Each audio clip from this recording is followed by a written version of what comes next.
Yes, indeed, we are ready to go on this Tuesday afternoon. Welcome in, ladies and gents. Tony Gwynn Jr., Chris Ello, that guy there at the bottom of the screen. If you are streaming the show, that is indeed Matthew Scraby. Hello. Hello. Sorry, I didn't hear anything you said leading up to that. What is okay. a shock? That's okay. He doesn't start the show till 2:03. So let's talk to the guy who showed up at 1:57.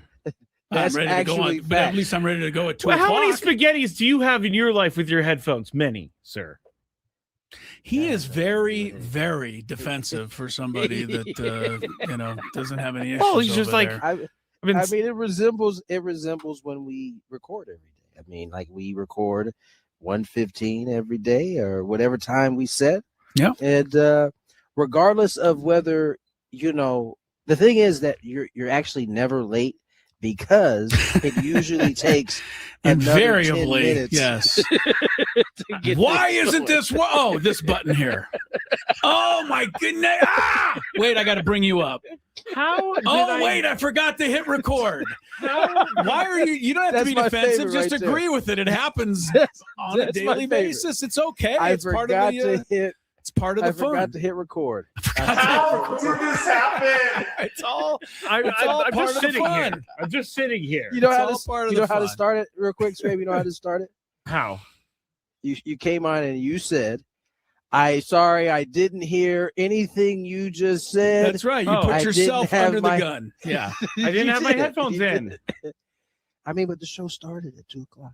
He couldn't find his dinger. I'm well aware. You guys, okay, next time I'm going to point out everything. Everything. You already do. Anyway. That is not a threat. That is not a threat, my friend. Are we stalling because we don't want to talk about the Padres? I was just getting ready to say. You know what? I will gladly take the fall for the Padres loss last night, okay?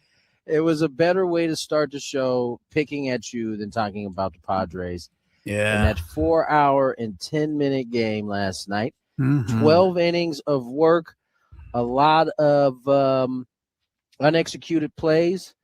I think Padres probably that's another one they kind of smoked off. I have to be honest. They had a shot. They should have one for I think 15 it was last night. Runners in scoring position. They had. I don't think the Pirates were a whole lot better. I think the Pirates were 0 for 14 until they got their last hit in the 12th inning, but yeah, the Pirates didn't box up as many opportunities as the Padres did. That's what I was getting at. Yeah. And, this is an old Chris Ello bugaboo. But I mean, I'm supposed to get used to it because I'm the old man on the lawn and, I want a Major League Baseball player to be able to bunt. And people don't think that that's important anymore. I'm and so with it's you on okay. this one in this case. That's fine. You don't need to bunt. Fine. Well, when it comes to winning a game, maybe you'd like to get one. I know Jake Cronenworth. They're not in the game without Jake. I mean, he makes some incredible plays. He gets the huge hit with 2 outs there in the 8th inning. I guarantee you, when Jake Cronenworth closed his eyes and hit the pillow last night, the first thing he thought of is how he popped up that bunt. And he knows damn well that's a ball game right there, and that's frustrating. So. I don't think there's any question. I think he would tell you. I think that's what I mean. I'm sure he'll be asked about it today. I'm sure he'll tell you with his own words. Yeah. That those are plays that you eventually got to make, especially late. That boiled down to who was going to make the mistakes first, and especially once we got to extra innings, and we made them, and they got the upper hand. Now, Padres have shown a great ability to bounce back. In it, the type of way you'd want to see a team bounce back. And we don't know what type of schemes we're going to see today, but he is pitching on the mound today, him and Michael King. This should be, in most cases, a game that looks similar to last night without the kind of mistakes that were made. This should be a marquee matchup, Michael King, Paul Skeens. However, Paul Skeens has not been Paul Skeens as of late. And Michael King hasn't always been Michael King. Michael King, I think, would also be the first to say he's been Michael King for 95% of the batters he faces this year. But he has had that, that ball leak out over the plate once too often, in a key spot and giving up some big hits that Michael King hasn't given up in the past. So, yeah, look, Ashcraft is a good pitcher. I expected him to have a good game. The guy had 13 wins. Now he almost had 14 had they been able to hang on to the lead. The Padres, I thought, I didn't understand the balk call, Tony, that gave the Padres a run. I understand it was a balk. It looked like the inning was over, but I watched the replay. Maybe you can tell me what did Ashcraft do? Why was that a balk? I didn't. He first. I'll give you some context. Dan Merzel, who was the home plate umpire. Yeah, this is the same umpire that had the incident with Chris Sale. What was it, last week or a week and a half ago? Yeah. And Chris, ended up throwing Chris Sale out of the next game because he was still arguing about it. Yeah. Yeah. That's right. Yeah. This was a simple, he did not remember with a run on third. You have to declare, if you're going to go from the wind up or from the stretch. Apparently, he did not declare, which is why you saw Dan Merzel before the pitch was actually thrown, point at him. And then he let the pitch come. Okay. And at this point, he has to let the play go. And here's why. If I think it was Jake, it was up. Right. Jake hits a home run. That counts. Yeah. Jake, exactly. You could take the homer. And so the play ends up not going the Padres' way. And so Bach is then called. Padres get the run in. All right, so there was a good call then. I didn't because I just didn't get it. I watched the replay several times. I didn't think Ashcraft did anything wrong. I didn't realize that he has to make a declaration on the what he's doing there because it can be very confusing. So I think he has to say, "I do declare." I do declare. He did not do that. I don't know if he'll say that, but I don't either. If you saw Weaver, Weaver late in that game, the catcher was like telling Weaver, hey, make sure you declare. And Weaver starts declaring to the umpire, and the umpire is like, okay, yeah, I see you want to do this. Okay, so they got the point. You didn't see very much arguing either from No, Ashcraft. that's what I mean. It wasn't a big argument. It wasn't. Yeah. And that was almost just a crazy sequence because after Jake was out, he got to bat and finished the at-bat, and then he got struck out, but then he challenged it, and he won that. So on the third or fourth time he could have been out, then he got a hit. And then the next guy got on base, and I'm like, wow, this could be really crazy, but it didn't work out last night. No, so. Ashcraft was impressive. He's good. I mean, you said it. He had a good year coming in there. He was as advertised. If anything, the Padres stretched him further than any team else recently has done. I think he had thrown no more than 85 pitches in the last couple of outings. So they got him to 96, I think it was, which is And he seemed quite irritated too that the Padres were they were falling a lot of pitches off that he thought were the end of inning. And look, Fernando goes crazy, but there's an 0 for 5. Jackson Merrill had an 0 for 5. Can we come back to Jackson? Well, of course we can. I mean, look, Jackson Merrill. I don't think anybody even bring it up. I mean, all he wanted to do was get that run in and win the game, but he didn't. So I mean, that's too bad. It sucks. I get that's the way it goes. That is baseball. Everybody says, "Well, why didn't he just hit the ball and bring him in?" That's not what I'm about to say. I'm sure that's what he wanted to do. I'm just saying, like, he has some fantastic at bats, and then Kirby Yates couldn't find the strike zone. He swings at 3, and yes, this is me sitting on my couch. He swings at 3 in the last at bat. Very bad pitches. And I don't know. Like, well, I believe in Jackson, but I don't know how that happens in that moment. Well, let me explain what I think happened, and then I'll listen to because I'm going to save Tony as the batter for the official word on this. He's going to rip me apart. He's going to rip you apart or me apart? No, me. Well, he might rip me apart. Here's what I saw from Jackson in that at bat. Understand that most left-handed hitters love the ball down and in. I don't know why that is, but they do. It's a sweet spot. And the first 2 pitches were where? Down and in. Down and in. So he went after him. He thought that's a pitch he can handle and drive, at least get to the outfield. He does it all the time. He fouled them both off. And now he's in trouble at 0-2, and, he chases. But, Tony, what was your thought? Scraper, what did you say again? Why you don't know why? I just don't know why. Because he has fantastic at-bats, and then it changes. It definitely could happen. It's the same thing that happens to Kyle Riley winning an MVP one year, and then the next year looking like he's never swung a bat. Like, hitting is hard. I would say this though. I think Jackson is too smart to not understand that at least the first few pitches that he sees aren't going to be strikes. They're going to see if they can get him to chase. And that's what they did. They got him chase. Chris is not wrong. Those pitches are down and in, but they're not the down and in that you can do some damage with. As you can see, he can only foul those balls off on the ground hard. A couple of them were hit pretty hard down that line, but I just think that's kind of how teams have approached him. And when he's had his success, it's a lot of times been because he hasn't chased early, and it's forced this pitcher into the zone, and that's when he does his best work. And listen, he had a run there where, he was doing that, and he was also getting first pitch heaters that were strikes, which, I think opens him up to be able to really do what he loves to do, which is to be on the attack. But I think his streak started because he wasn't chasing those pitches early in the count, especially with runners in scoring position. And then he forced them into the box. And then at that point, he's at a strength there. And I think sometimes for Jack, I think he wants it so bad that, they use that against him maybe a little bit. Exactly. Yeah. Exactly. Well, look, it's a frustrating loss. I mean, the bullpen did its thing once again for the umpteenth time. The bullpen goes 6 2/3 of no earned runs. The only run that they gave up was the ghost runner.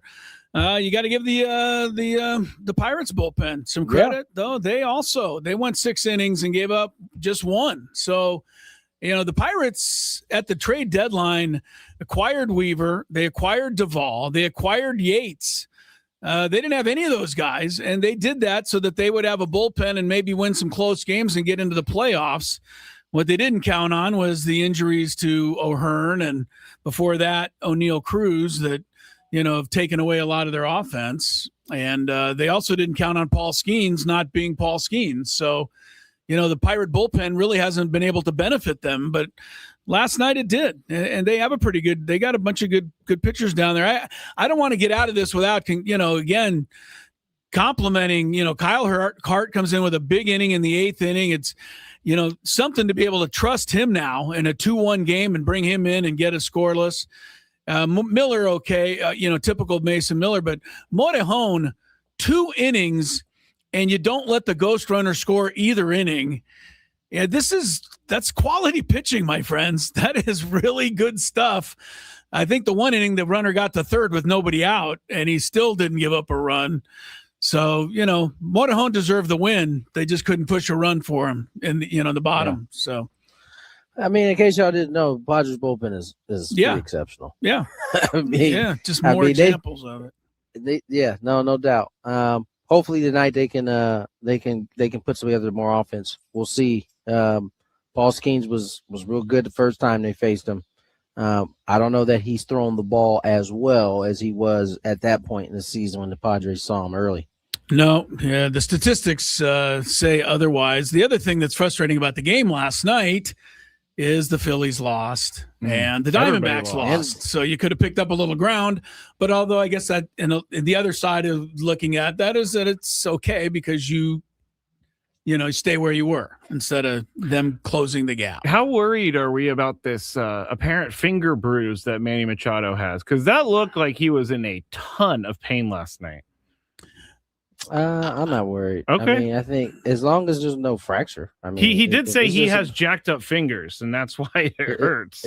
Well, I mean Scotty Scheffler nearly won the golf tournament the other day, and he couldn't grip the club, so maybe that's a good sign, Scrape. I don't know. Yeah, I don't know if you guys ever had that kind of bruise before, but like it's fine until it gets buzzed, and you're hitting 2 balls. I think it was 2 he hit off the end of the bat.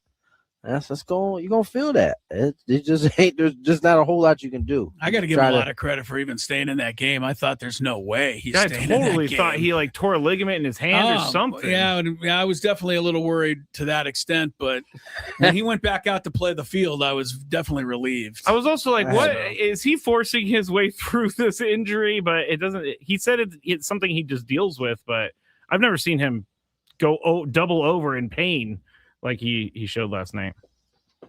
Yeah, it hurt. It didn't look like it felt good at all. No, at all. I can't say that I can't say that I wouldn't be in the same boat. So I'm not gonna. Anyway, someone save me from this. We I do got have nothing for a you, Script. we got Fantabulous Sports Game Show today. I am looking forward to that, as is Scraby. No, I'm not. Why not? You're not feeling Because it? we already did a Fantabulous. It was called Fun with Football last week. I think I won Fun with Football. And you actually. won. I don't see what the Yeah, problem is. Yeah, that's why we called it Fun with Football, because we don't want to give you a win in the Fantabulous.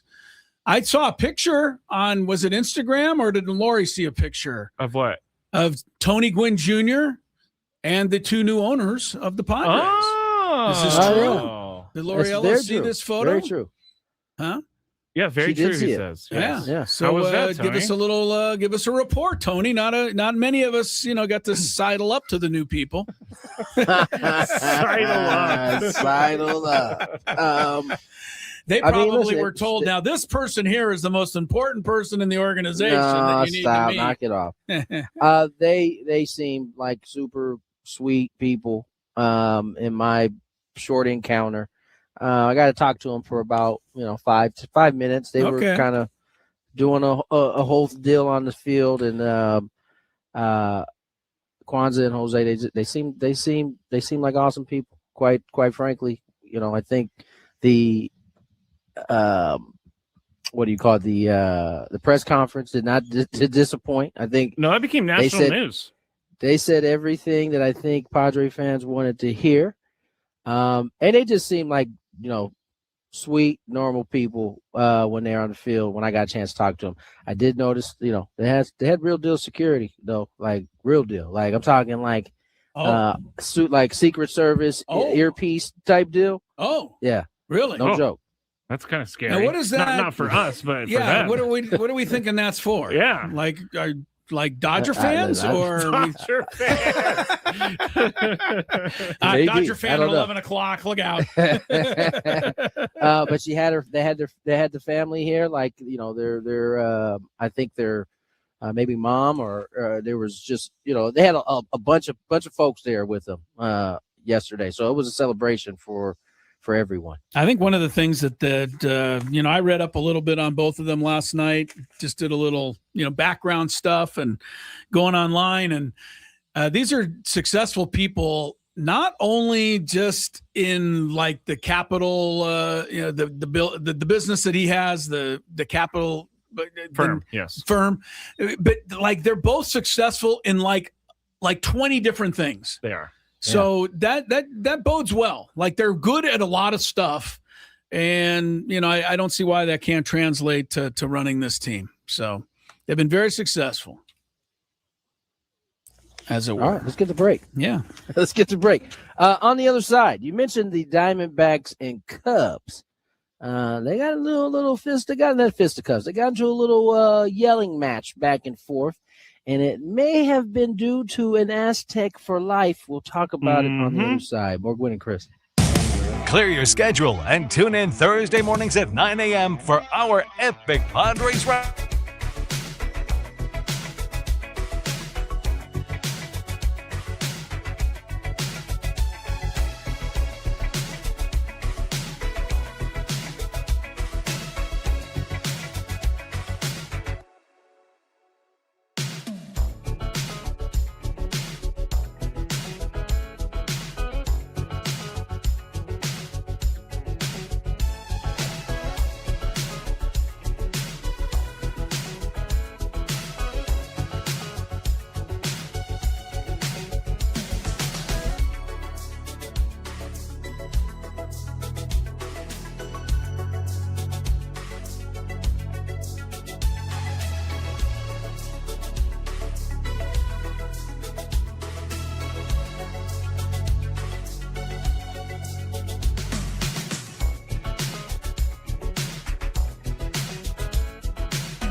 Locks of auburn hair with ivory skin and eyes of emerald green.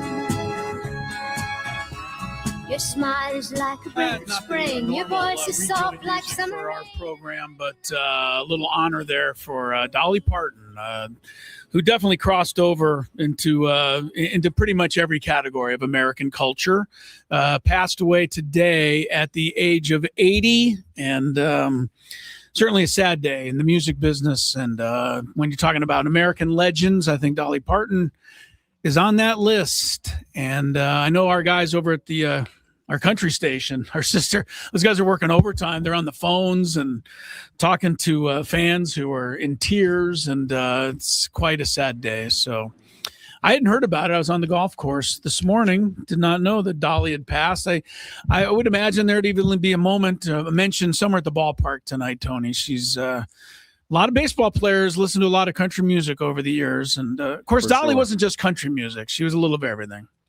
Yeah, she transcended kind of pop culture in some ways. I think I got the message on my banner on my phone, and I immediately turned to my wife. I was like, "Oh man, Dolly Parton passed." Right, like so.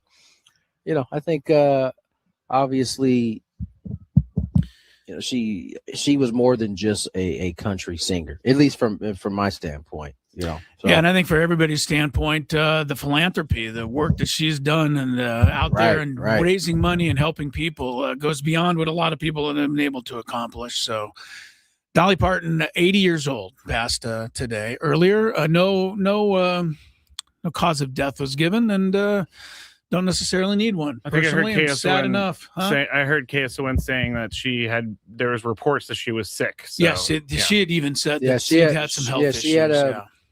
She had a residency that she just had to postpone not too long because of something that was going on. So, all right. Apparently, I need to. KG says her philanthropy far exceeded her music. I need to look into Dolly Parton because I don't know much about her. Well, her philanthropy is remarkable. I don't know that anything can totally outdistance her music and her entertainment. She was, like Tony said, I mean, she transcended it. I mean, country is not fair to call Dolly Parton a country singer or a pop singer or anything, really. She's just pretty much all of it.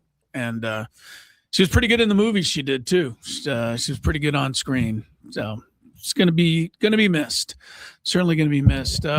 Padres and Pirates game 2 tonight after the Pirates win it last night. And Tony was adding it up there. 4 hours and 10 minutes. Not a moment too soon. Remember when those games used to happen kind of often, Tony? I mean, back in the day. It was the norm. It was kind of a norm. You remember the American League, when the Yankees and the Red Sox would play, they expected it to go 4 hours. We would have been, if without a pitch clock last night, this would have been a 6-hour game. Yes, that's right. Yeah. We would have been here forever. There was a lot of deep counts. Even though the score was low, it seemed like every batter was up there at a 3-2 count. Robbie Ray was – I'll be honest with you. I'm so impressed with Robbie Ray. I know it wasn't a winning night for him, and I know, he wants to go 6 at least, but I don't know how many times Robbie Ray gets down in the count, Tony, 3-1, or gets to a full count with a couple of runners on, and he has to come in with something, and he gets that pitch on the corner and gets a pop-up out of it, or sometimes gets the double play ground ball, and it's actually kind of fun to watch him pitch. I know people could say, well, he's like Vasquez. He puts a lot of runners on base, but it's not like Vasquez, because when runners are on base, that's when the fun begins with him, because he can make some great pitches in pressure situations. He's just he said it on the show the other day. He's unbothered by being in those spots. Like, it doesn't change for him. Maybe it makes him bear down a little bit more. But last night was a great example. He had traffic all day early and just kept, guiding his way through it, get a punch, get a little weak pop up. Next thing you know, he's out of the inning without giving up a run. And I think that, as he said, that comes from years, 13 years of being in those spots, not doing it right for a while, and then learning how to pitch in those spots, because it changes. When you get runners in scoring position, you have to be able to think along with the hitter. Yeah. Most hitters, they want to try to get it done. They want to try to get it done early. And so you can't give into that. We see it watching Jackson is a good example. He wanted to get that knock early in that at bat. Yeah, right. And so Gage Kirby countered Yates that. Probably knew it, so he didn't give it to him. Gage didn't give it to him. Next thing you know, you're behind in the count, and it just becomes harder at that point because your discipline has to be through the roof, not to chase. And it's just easier said than done most of the time. Oh yeah, as soon as that fastball comes up around the eyes, man, it's so hard. And as you're swinging, right? You're like, no. At some point in the middle of that swing, you're just like, please get a piece of this so I can get another pitch. What am I doing? yeah, that's the way it is for sure. Cubs, Arizona last night. It was a 7-0 whitewash for the Cubs. Just for my own heart, I want to throw in that PCA went 0 for 5. It's the first time I think I've seen him go 0 for 5 all year. What? So there was no thrusting last night? Yeah, I guess no thrusting. No thrusting last night. No personal thrusting, but but the team was thrusting after the win. But what happened down there with your old friend Quentin Berry? Hold on. You got to clip that. The team was thrusting after. Yeah, that was good.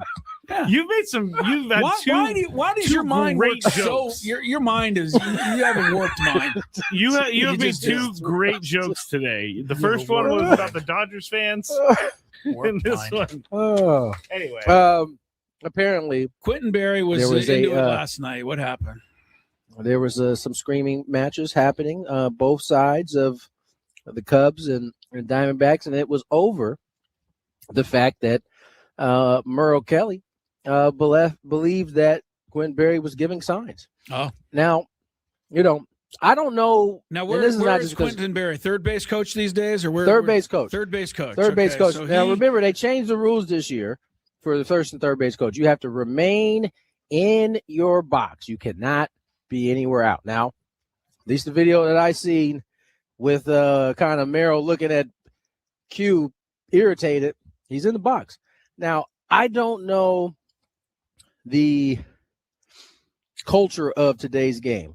It seems like we've been having a lot of conversations about first and third base coaches kind of getting in on the stealing of the sign game. And so I don't know if that's an okay thing. But here's what I will say. Merrill Kelly, if my man is in the box and he can somehow still tell then what that's you're on throwing, your catcher right there. Somebody's got to fix something. Whether he's getting it from you or he's getting it from the catcher, he's not leaving his area to be able to do it. And so that's on Gabriel Moreno's the catcher. He can't. But the other thing is, explain to me how you're stealing signs when we use the pitch comm now. How many signs are actually being given? This is what confuses me now, because everybody is stealing signs. You almost hear about it more than you ever heard about it. And guys on second base are giving signals. But I thought that you're just doing the pitch comm. So what is happening? This is how good these cats are down there, right? They can tell. I mean, this is how good. If you're a baseball player and you watch games, this is stuff that you pick up. Okay. And so when Merrill Kelly goes into his glove, remember how you have to grip a changeup versus how you would grip a fastball. The glove is going to change forms based on more fingers being in it versus less fingers. And if you're not good at disguising that, guys are going to pick you off. So that has nothing to do with the actual sign being given. It has to do with the pitcher going into his delivery. He hasn't tapped into the pitch comm and is like getting it from pitch comm. No, he's reading either the catcher and how maybe he's setting up, or how Kelly is going into his glove. According to Merrill Kelly, it was changeups. So clearly he was doing something different. And I think Merrill Kelly's I think his gripe was that he feels like it should just be the players that are stealing signs, not the coaches.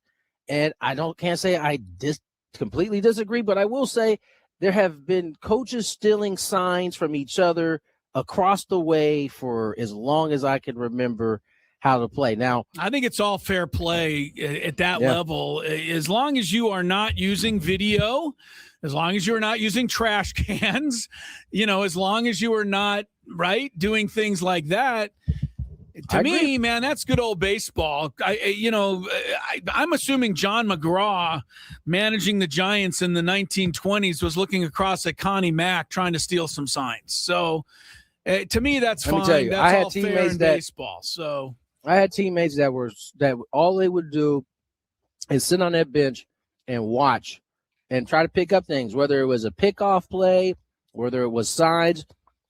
Most guys don't like to know the signs, but there are some that do. And if you're a good teammate, you're gonna get on second base and you're gonna see if you can figure something out, how to get it to him. This happened last night. Kyle Hart busted. I can't remember who was on second base. It was O'Neal Cruz. Busted him, giving signs, punched out my man, and turned to him and applauded. Like, good job. I missed that. I did. I missed that too. I'm sorry, most of y'all missed that. I did not see Well, that. It was. I don't know that it was. I don't know that it was on camera. I'm actually here, like, well, watching it. Yeah. all I know is that we talk about signs and whether it would help. Hitting is hard. Well, Tony says, but if you ever hit and you know what pitch is coming, it's still hard, but it's a lot easier. Game changer. It's a lot easier. So when you get in the box, especially these guys at this level, if they know what's coming, they're going to have a whole lot more. It's still hitting a round ball with a round bat, so there's going to be some losses there, but it makes these hitting so much easier. Just think about batting practice. You know where every pitch is going to be. Still don't hit them all out of the ballpark, but you hit a lot more of them. I would. No. You would, yes. No. Most. I know we got to go to break. Very few of us are as good as you. Thank you. Our first break of this, actually second break of the day, leads us to a fantabulous sports game show next. Gwynn and Chris on the Fan. Jason Adams joins us here. A win yesterday does nothing to help us get a win today.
real tandem student right there. I tried. I wrecked your good job, buddy. Fun, huh? You need help with anything?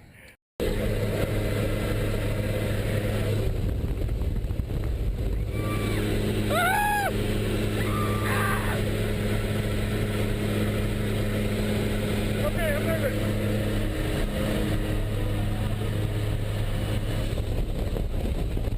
Stand up, stay low. Hands on the heart. Stay low.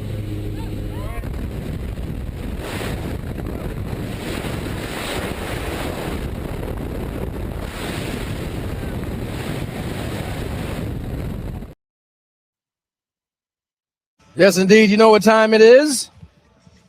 A little Chris's Fantabulous Sports Game Show coming your way. 241. Another way to put Tell me that, when you- it's time for Scraby to lose. I never heard Steve Harvey or whoever that guy was that kissed everyone make fun of a contestant like that. Steve Harvey. Oh, Richard Dawson. Richard Dawson, that's the guy. Wait, Richard Dawson used to kiss everyone? I don't know. Oh, yeah. that. Family Oh, I Feud. kind of do remember Oh, that. yeah, it was creepy. That was kind of his thing. It was his thing, but it's like, it doesn't make it okay. He said, yeah, that was kind of his thing. It was kind of his thing. Like, he just walked up to whatever woman he wanted and planted a kiss You on got to her. give him a little credit that he was able to establish that to the point where every woman expected it after a while. I don't was know that almost I can. They were I don't know that I can. They were almost disappointed if he didn't kiss them at that point. That is a crazy time you guys were living in. Crazy time. Yeah, Crazy Richard Dawson time. had it down, man. Crazy All all like right. a fox, old Richard should Dawson. should we man. just go to the game now? Let's go. Well, I will not. Hey, all you beautiful people out there, it's time to play one of our favorite games of the week. All right. We like to call it Ooh, I'm going to go. Chris's Fantabulous Sports Game Show. And it starts right now on 97.3 The Fan. Yes, I will not be kissing either contestant. Thank goodness. All right, here we go. Fantabulous Sports Game Show. There are 18 correct answers today. That means you guys conceivably could tie 9-9. So that's not a gonna possibility. But mostly it's going to be whoever is first to 10 is going to win. If you get an answer wrong, you get a strike. 3 strikes and you're out. And Tony and Scraby will alternate answering what they feel are correct answers. Once I give the category, you can play along out there. Today, pretty simple category. We are looking at this decade. This decade, meaning we start in 2020, which was the COVID season. We start in 2020 through 2025.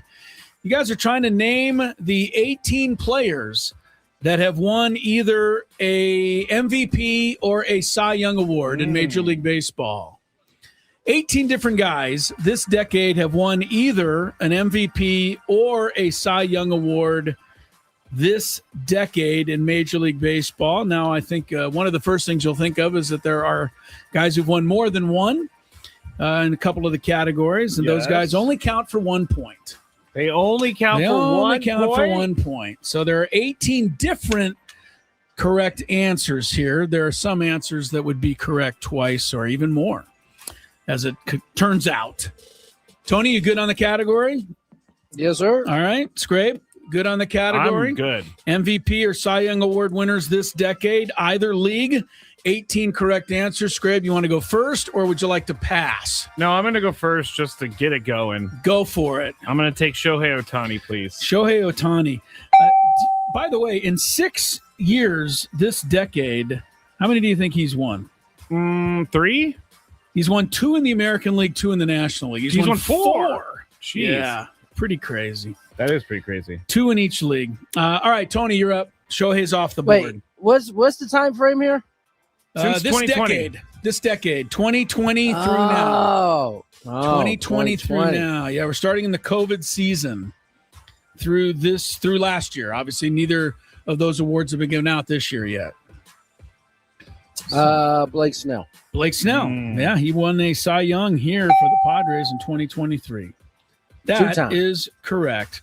Yes, he won 2, Two-time. but one of them, Yeah. he only has one in this particular category. His other Cy Young Yeah. was one. No. I prior just didn't to want to 2020. shortchange him in terms of how many he had. But I got we can't. We would never shortchange Blake, who, by the way, really is pitching like he was badly injured all season, wasn't he? Just poor guy. He's going like 7 innings. I mean, he goes out there every game and just nobody can touch like him. 18 strikeouts. Yeah, but he's been on his deathbed all summer.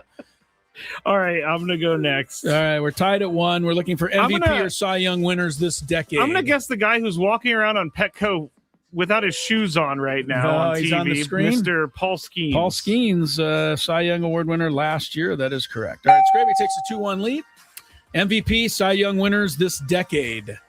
Tony Gwynn Jr., your turn. There are 18 correct answers. 15 remain. A little more time taken by Tony than usual on this. Usually he's ripping these off pretty quickly. I'm having like a brain fog right now. Give me a second. Well, that's fine. It was a late game last night. Yeah, 4-hour game. Understandable. Scrappy, you got to jump in here and put a little pressure on him. He does the same. Hey, I got to a you. question. So if you give if you can name a player, does it count for both, or is it just count for one side? You mean like AL versus NL, or is it just like there are contestants that have won both? Does it knock off? No, there does are it not. knock off? No, nobody's won both MVP and Cy Young this decade. It has happened in the history of the award, but not this decade. Oh, I guess he hasn't won Yes. the other one yet. Right. In this decade, that does not come into play. Okay. Who's Zach Wheeler? Oh, Zach Wheeler. That is incorrect. What? Wait, he has not won a Cy Young Award this decade. I just assumed. When did he win? Does he not won one? Not this decade. Not since 2020. Tony's a little. He's a little. He's feeling like me right now. Well, I think he's a little perplexed at what's happening here.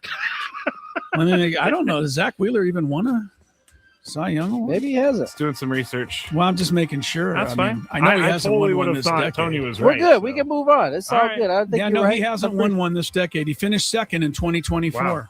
but he's not won one. Okay, that's All what right. it was. I'm gonna go with another big bopper, Aaron Judge. Aaron Judge, yeah, he's got 3 MVP trophies this decade. 2022, 4 and 5. All right, Scraby's got a 3-1 lead here. Surprising in the early going. Tony Gwynn Jr., need to get out of that brain fog.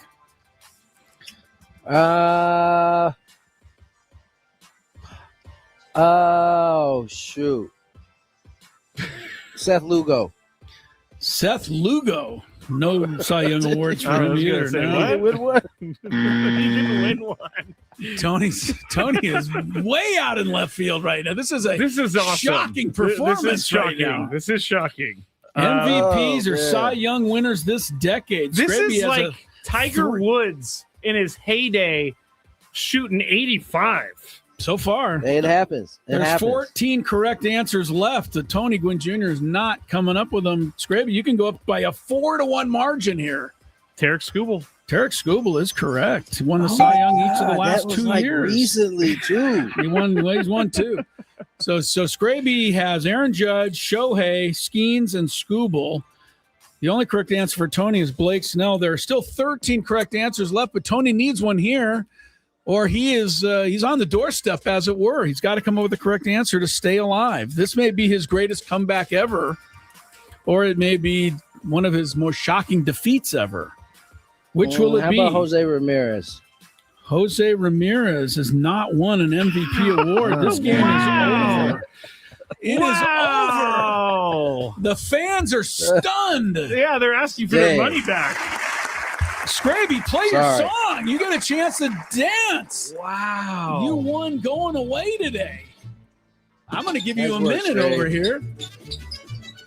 What are you doing? We should hear like screeching like you're at a basketball gym. That's what I'm trying to do, man. Oh, is that you're doing it on purpose? He's trying to really rub it in because he knows he's not going to win again for a while. This is the most shocking. I would have lost everything I had that Tony would lose this, and especially in the fashion you did.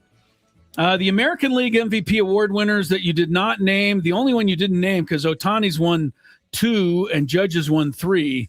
The only other winner was in 2020, Jose Abreu of the White Sox. Dang it, I was going to say that. The reason I know that is because the Padres almost signed him. All that seems like so far away ago. I can't even Trevor Bauer won the Cy Young the year of COVID. National League winners this decade, along with Shohei Ohtani, are Freddie Freeman, Bryce Harper, Paul Goldschmidt, and Ronald Acuna Jr. Wow. I didn't think one of those names crossed my mind. The Cy Young Award winner, Scraby mentioned it, Trevor Bauer with the Reds of all teams in 2020, the COVID year.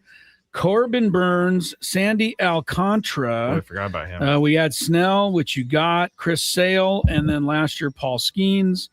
And on the American League side, I'm gonna give you a pass on missing Shane Bieber, but I can't give you guys a pass. Robbie Ray?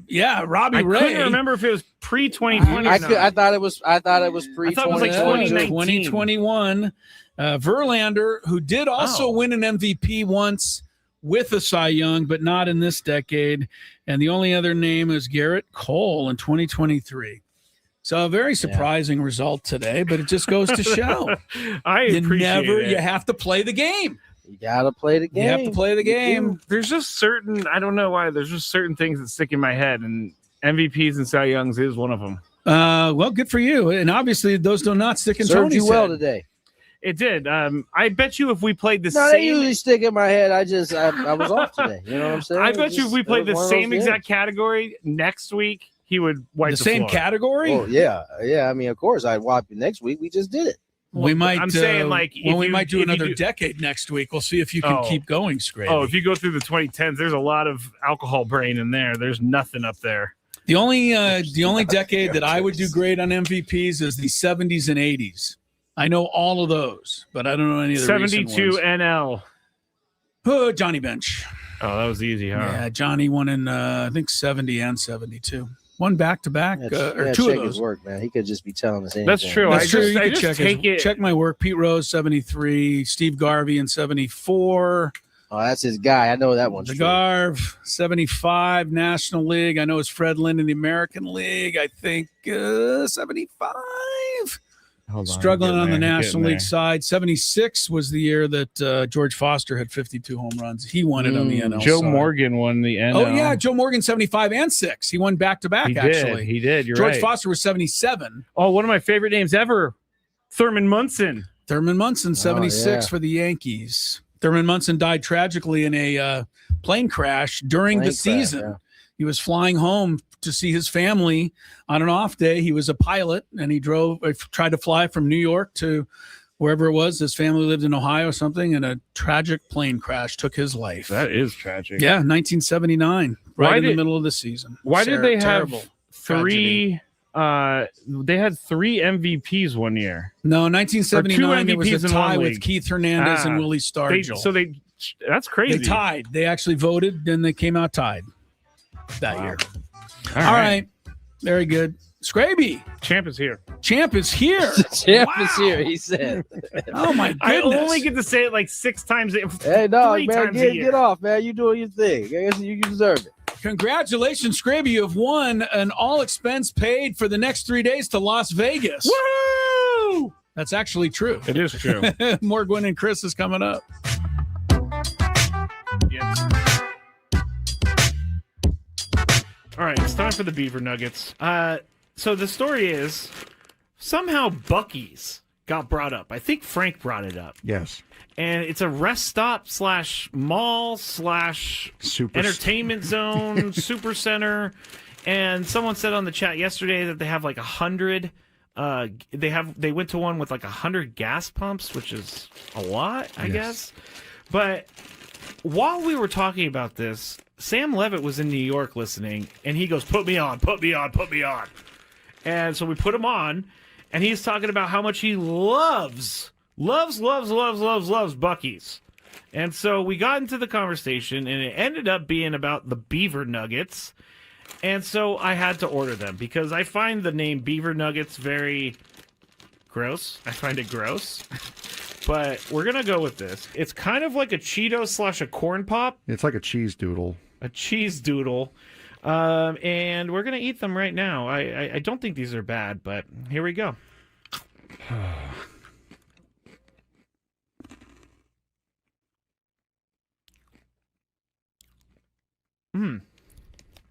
I like it. It tastes like a corn pop. I was just saying it tastes like a waffle, really. It does kind of taste like a waffle. You know what? I'm in. These are good. Yeah, I'm not. You want another one? No, I don't want another one. But yeah, I mean, it tastes like a waffle, like a waffle with syrup on it. It's pretty good. I gotta say, I'm not hating these at all. Actually, they're very good. I like this. The waffle is a perfect explanation. If you've ever had, I'm sorry, I'm talking on the microphone with food in my mouth, but if you've ever had a what is it? A Lay's potato chip that's waffle flavor. It's kind of like that. Sad Fryer says, "Are they cheesy?" No, they're not cheesy at all. Actually, they're sweet. No, it's like a hard waffle with syrup on it, with dried encrusted syrup on it. Now I don't exactly know what the puff is.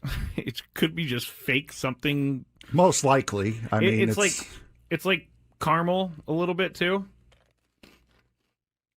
All right, I gotta stop eating these because I will eat the whole bag. I love these things. I'm gonna leave them here though because I will eat this if I go home. It's just gonna be a bunch of beaver nuggets in my bed as I sleepwalk or something like that.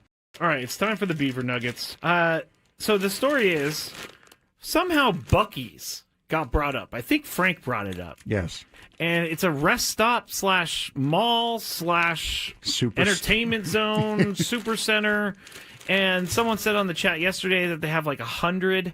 They went to one with like 100 gas pumps, which is a lot, I guess. But while we were talking about this, Sam Levitt was in New York listening, and he goes, "Put me on, put me on, put me on." And so we put him on, and he's talking about how much he loves Buc-ee's. And so we got into the conversation, and it ended up being about the beaver nuggets. And so I had to order them because I find the name Beaver Nuggets very gross. I find it gross. But we're going to go with this. It's kind of like a Cheeto / a corn pop. It's like a cheese doodle. A cheese doodle. And we're going to eat them right now. I don't think these are bad, but here we go.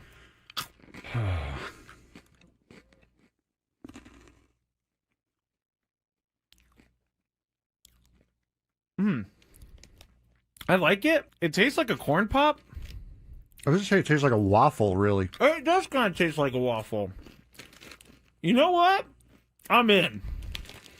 These are good. Yeah, I'm not. You want another one? No, I don't want another one. But yeah, I mean, it tastes like a waffle, like a waffle with syrup on it. It's pretty good. I gotta say, I'm not hating these at all. Actually, they're very good. I like this. The waffle is a perfect explanation. If you've ever had, I'm sorry, I'm talking on the microphone with food in my mouth. But if you've ever had a what is it? A Lay's potato chip that's waffle flavor. It's kind of like that. Sad Fryer says, "Are they cheesy?" No, they're not cheesy at all. Actually, they're sweet. No, it's like a hard waffle with syrup on it, with dried encrusted syrup on it. Now I don't exactly know what the puff is. It could be just fake something. Most likely. I mean, it's like caramel a little bit too. All right, I gotta stop eating these because I will eat the whole bag. I love these things. I'm gonna leave them here though because I will eat this if I go home. It's just gonna be a bunch of beaver nuggets in my bed as I sleepwalk or something like that. All right, it's time for the beaver nuggets. So this. And speaking of racing, welcome back, Gwynn and Chris. Crisello, Tony Gwynn Jr. down at Petco Park. Scraby alongside. We're having a special surprise guest coming up in this hour or next hour? Yes, this hour. This hour. 3:40. And we'll have to do something with racing. No, that's Rasheed Rice driving away from the courthouse, blazing away from the scene when he got out of jail. Tony, that's a real clip. That is a real clip. He jumped in his car. Yeah, he got out of jail. Got out of jail, ran to his friend's car. His friend was the one driving, but they definitely sped away as fast as possible. Sped away as possible, and that is the sound of Rasheed Rice's car that he jumped into. Blazing away from the scene. And of course, we're talking about a guy who's basically in jail because he drives 120 miles an hour. But anyway, that's neither here nor there. Yes, we have a special guest coming up to talk about racing. It does have to do with I mean, you could say it's all over the news. Oh, all right. Well, it's NASCAR stuff. Yeah. But if you're a NASCAR fan, don't miss it. It's coming up, and we'll give you the details. Before we get to any of that, Tony, I got to thank Jed York. He is this week's favorite human being on the planet, according to any sports talk show host. Oh, man. The gift that keeps on giving. By the way, he comes on the heels, of course, of his own head coach who, put himself in harm's way. Mm-hmm. So who's the bigger goof here, Scraby? Kyle Shanahan, evidently texting as he was driving and almost getting in a wreck that tragically could have been a whole lot worse, or Jed York, who pleaded no contest to hooking up with a prostitute. I don't think he got that far. Well, he didn't get that far because now we're finding out that remember you said yesterday, how could Jed York do something? Well, he was pretty cagey. He was using a pseudonym. Joe. Was his pseudonym. He was being Joe. First thing I thought it was Montana. Why you got to do Joe like that? I was using Joe as his name, and apparently this fictitious prostitute, he responded to her 3 times. Yeah. I mean, he was desperate to. She did not. The undercover police officer did not respond to the first 2 requests, and then they were finally like, "Man, I guess we got to arrest this guy. Arrest he keeps this trying idiot. to do this. Yeah, we got to arrest this idiot." He keeps trying to do this. He wants to be arrested. Not only this, the trailer park that he was arrested in is taking a PR hit because the owner of the trailer park is upset now to be drawn into this mess. Yes, because they don't want people to think that's where you go for prostitution. Right. If I am the landlord or whoever the owner of this trailer park area, I'm a little irritated right now. People, listen, I know I thought it. Like, is this where all the prostitutes go trailer to park? Yeah, to hang out with the wealthy? The Wheat Hill Trailer Park. It sounds classy. But hey, I've seen pictures. This guy wants to make see what it actually is called. This guy What's the name of the trailer park? Let me get the actual name. Wheat Hill Trailer It's Park. something with wheat. Oh my goodness. The police. I'm trying to figure out what this trailer park is. And God love him, but Kyle Shanahan. Oh yeah, Wheat Hill Trailer Park. Wheat Hill Trailer Park. Yeah, the owner said, I just got off the phone with the chief of police of East Palestine, Chief Weingart. According to the chief, Jed York was arrested in the park because that's where he happened to pull over. They were not using the address in the park as part of their sting operation. That's important news. But that's what happens when you live in 2026, though. That was reported yesterday as though the trailer park was the kicking spot. Like, that's where we're going to meet up, right? Apparently, he just pulled over. He just pulled over there. So Jed York should have pulled over like in the 49er complex so that we could have thought that that's where all of this hooking up happens. Oh, my gosh. What is going on with the 49ers? I don't know. Kyle Shanahan had to say, well, my view is it doesn't have effect on us as a team. Well, that's nice, Kyle. Of course, you did enough to have an effect. I honestly believe him. So. I think that could be I don't a think source. They care. Yeah, I don't think. That's a source of these guys are going to be making fun of their owner. Yes. This isn't going to affect their team. I don't think Jed York. I wouldn't have the guts to walk into that locker room the rest of the year. The only thing I must say that if one more little thing, as an Jed owner, York, come on, dog. He's a billionaire. He does not care. He's going to walk into that locker room. You know what? He'll pay each guy $10,000 not to laugh at him. You know what? He doesn't care because he did this. So he absolutely does not care. Did you see his mugshot? His mugshot looked like, all right, you're wasting my time. Let's get this over with. I'm gonna be out of here. Here's my $1,100. Right, let me get up out of here. Can I leave so I can call the next one down on my list here? Hopefully that won't be a sting operation. Oh, Jed. Jed. Oh, When they That's don't too respond, Jed, I would assume that means no. Well, he was. What is the I old don't know saying? why- Absence makes the heart grow fonder. I don't know why the He was 9 drawn a.m. into this. I don't know why the 9 a.m. detail. Is that what they use for this situation? Absence makes the heart go fonder? Well, apparently, or I guess hard to get. The old hard to get. Maybe. Well, I would say Maybe. I'm going to say this, Gravy, for sure, though. One more little incident having to do with the 49ers, though, and you guys start being the butt of jokes on Jimmy Kimmel. I mean, that's just to be the way it's going to go. we might already be. You might coming to already that. be, yeah. So, Yeah. 49ers. I think. How are you laughing feeling about stock. your Niners this year? By the way, I don't feel great. Really? Yeah. Christian McCaffrey. Do you like the apparently- Debo signing? I've heard Debo talk, and he has something to prove this year. So yes, I do like that signing. Okay. Well, we have to get our I NFL agree. picks here. We got a couple of weeks left. I think the 49ers, I mean, just based on what everybody says, the Rams are like the greatest team ever put together, and the Seahawks are coming off the Super Bowl. That in itself is going to make it difficult They did for the 49ers. The Athletic did a whole article today I was going to bring up later, but they projected how many wins each team would have. Mm. And I went to the Dolphins first. Did they get more than And one this time? They predicted whether or not, or they said whether or not the projection was too low or too high. Okay. They said, I'm going to round it up. 5 wins, and they said that's too low. They think they're going to win. The Dolphins At win least more than 6 5. games. They're saying at least 6 games. Well, USA Today didn't think so. They gave him 1. They gave So- them. I don't understand that whatsoever. Now they have the Chiefs at Who 10 won? wins. Who won? USA Today predicted every NFL outcome, and they had the Dolphins coming in at 1-16. So Yeah. There's no way. That's what I mean. I I guess said. there is a way. it's Let me stop. crazy. There is I a mean, way. Tony, there's no way. You didn't. I mean, look, I sent you guys the stat. You guys blew it off. And I know it was a preseason game, but I watched a little of it. They not only lost to the Giants 26-3, but that was the number of first downs in the game, 26-3. Yeah. That's bad. pretty bad. That's rough. I don't care if you're just playing two-hand touch in the street.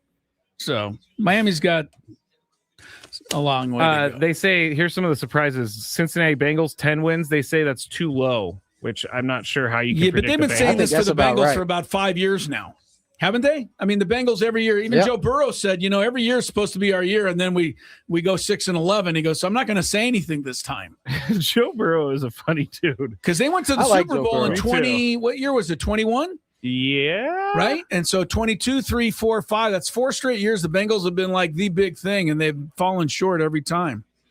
Jamar Chase almost got knocked out big time today, too. Did you hear about that? Huge yes, I injury did. scare. Yeah, he's okay though, right? Apparently he's fine, but they were showing What'd they think video it of was, it. It his knee? wasn't good. Yeah. Looks scary for a moment. Apparently he's going to be okay, but that could have been changed the Bengals season before it ever got started. Has anybody seen Dan Orlovsky's hair lately? Yeah, we What's going on? You yeah, and I were I talking don't about know. this I don't yesterday. I Tony? don't know what's wrong with his hair. Like, I Okay, don't so know. you're in on this. What is he doing? Yeah, that's what we said. Yeah, it's, And it's like look, if I long, can- but If I can make a comment on hair, it looks a little goofy because What is the Chris? This is questions for you. Do you remember? What's the comedy? It was a comedy form, right? It was a dude. This is black and white. He had a little mustache, and then he had like a haircut, and he used to like kind of walk through the scenes. I know you know what I'm Charlie talking Chaplin. Wait a Is- second. is Oh, his this is a hair cartoon? about. No, this is a real. This is like a real show. Dude had a haircut just like this, but it was in black and white. So I can't. think. But of that's it what either. it reminded me of. I'm a figure it out on. Yeah, on the send me a internet here, text but- because I'm not making the connection. on Anyway, what is he doing with his? this. But anyway, yeah, Orlovsky's hair looks like he got. My wife goes for these on a Sunday. What do they call it? A blowout? You get, you go in there for $10 and they go, and your hair just fluffs way up. Doesn't that look like that? It does look weird. And I'm the not- sides are completely shaved or very, Yeah, very I think tight. that's the part that makes it Yeah. look rough to me. Is And then the top is the, all the skin shave on the sides is it's something- strong Dan Orlovsky. in a bad way. Dan It's Orlovsky not has good. forgotten that he was like the most embarrassing quarterback in history, and now he feels like he's become. You know what's big time funny somehow. is they had to stop. They used to remind Dan. Matter of fact, I think it'll happen again every year. the anniversary of him stepping out of the end zone in the back of the end zone, they usually have a full day of like just ragging on him for most of it. And so, he's a pretty good sport about it. he is a really good sport, but I will give him that. But I don't know what he's doing with his haircut. No, he is self-deprecating, and maybe that's why he has that haircut. He has no choice but to be self-deprecating on that end zone thing. If it were me, I mean, he was out of the end zone by so far that it took the officials 5 minutes to actually call it. They were like, wait, something's wrong with this picture. He made it look like it was the regular part of the end zone. That's how far he was. It was a regular play. So the officials weren't kind of not even alert to it for a moment. They were like, hey, he's out of the back of the end zone. We got to do something about this. An all-time moment for sure. A couple of quick baseball notes. A Mason win, 10-day. I almost said Marvell win. Mason win, 10-day injured list. Broken left thumb. That hurts the Cardinals. He hurt it sliding into second base. You wonder why they wear those oven mitt things. I guess that's why. Mm-hmm. He might have did it on the double, right, where he couldn't get a chance to put the oven mitt on. I wasn't stolen base. Let's see. Doesn't say. Just says sliding into second base. Nolan Gorman gets to come back up for the Cardinals, but probably going to be a little late for them. They're among the teams chasing the Padres, but they have a ways to go. I saw the Marlins lost another one last night, so they continue to stay off the pace a little bit, and it's starting to turn into a 3-team thing. Phillies, Padres, and Arizona. Phillies' winning streak was finally snapped, but you got to. I think.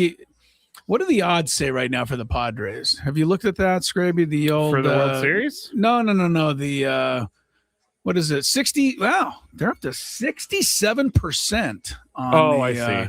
ESPN playoff odds. That's a little higher than I would think, personally. But what do I know? Not much, apparently. Well, we've known that for a while. That one. That's all right. Funny, too. I want to, before Tony leaves, because we got 5 minutes, I want to talk about how the Big Ten have banned NFL players from coming back to college. Good thing Lane Kiffin doesn't coach in the Big Ten. He wouldn't have signed off on that. Well, he's an SEC guy, and the SEC put out this high and mighty statement about how college sports is for college students. And they're against it as well. So they are? Yes, they do not like this. And so, no, they're not against it until Sankey says they're against it. Once he says it, let me get this. Does that mean they're going to ban my man from LSU from going? There is no way they're going to do it. And Lane Kiffin was on with Pat McAfee today, and he is now taking issue with both his own conference and the Big Ten for suggesting that he and LSU are doing anything that is untoward. In fact, he says it's all just a double standard right now. And he says there are 100 athletes who are cleared and that you said could go play.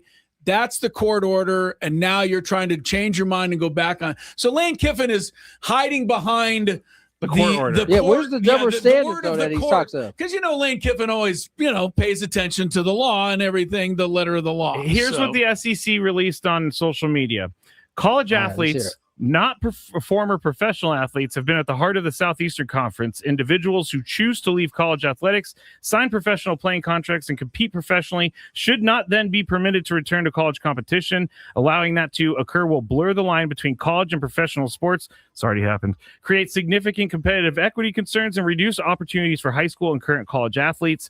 College sports are for college athletes. The current confusion around national eligibility standards emphasizes the need to advance the Protect College Sports Act. How did this become a political thing all of a sudden? Okay, no. So you know what that tells me? What? Nothing. Because I did not hear the words Big Ten. They put it in writing. Yes, it is a rule. Yes. You cannot come back and play.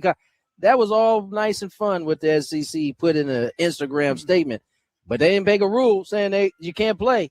So that means my man from LSU will play unless Sankey, who is like the OG of all conferences, once he speaks, that's when I believe the SEC is. Who is the original OG of the OGs? Like in the world of OGs, I don't think anybody did. Anybody know a conference president's would that name be before? No, I'm talking about like Notorious B.I.G. Who was the original OG? Nah, No, I didn't start hearing about OGs until like Ice-T and those guys were making music back in the day. So I don't really know. Well, I just want to know what Sankey should be compared to, because you're right, Tony. He is the king of the whole thing. He's him right now. Yeah, I mean, he's beyond Dr. Dre. He's, never mind, Chris. Snoop Dogg. Yeah, forget I don't know. I don't know. I can't correlate with the two that we're trying to. I just want to say, I see what you're putting down, though. Yeah, Kiffin said there are other schools that offered,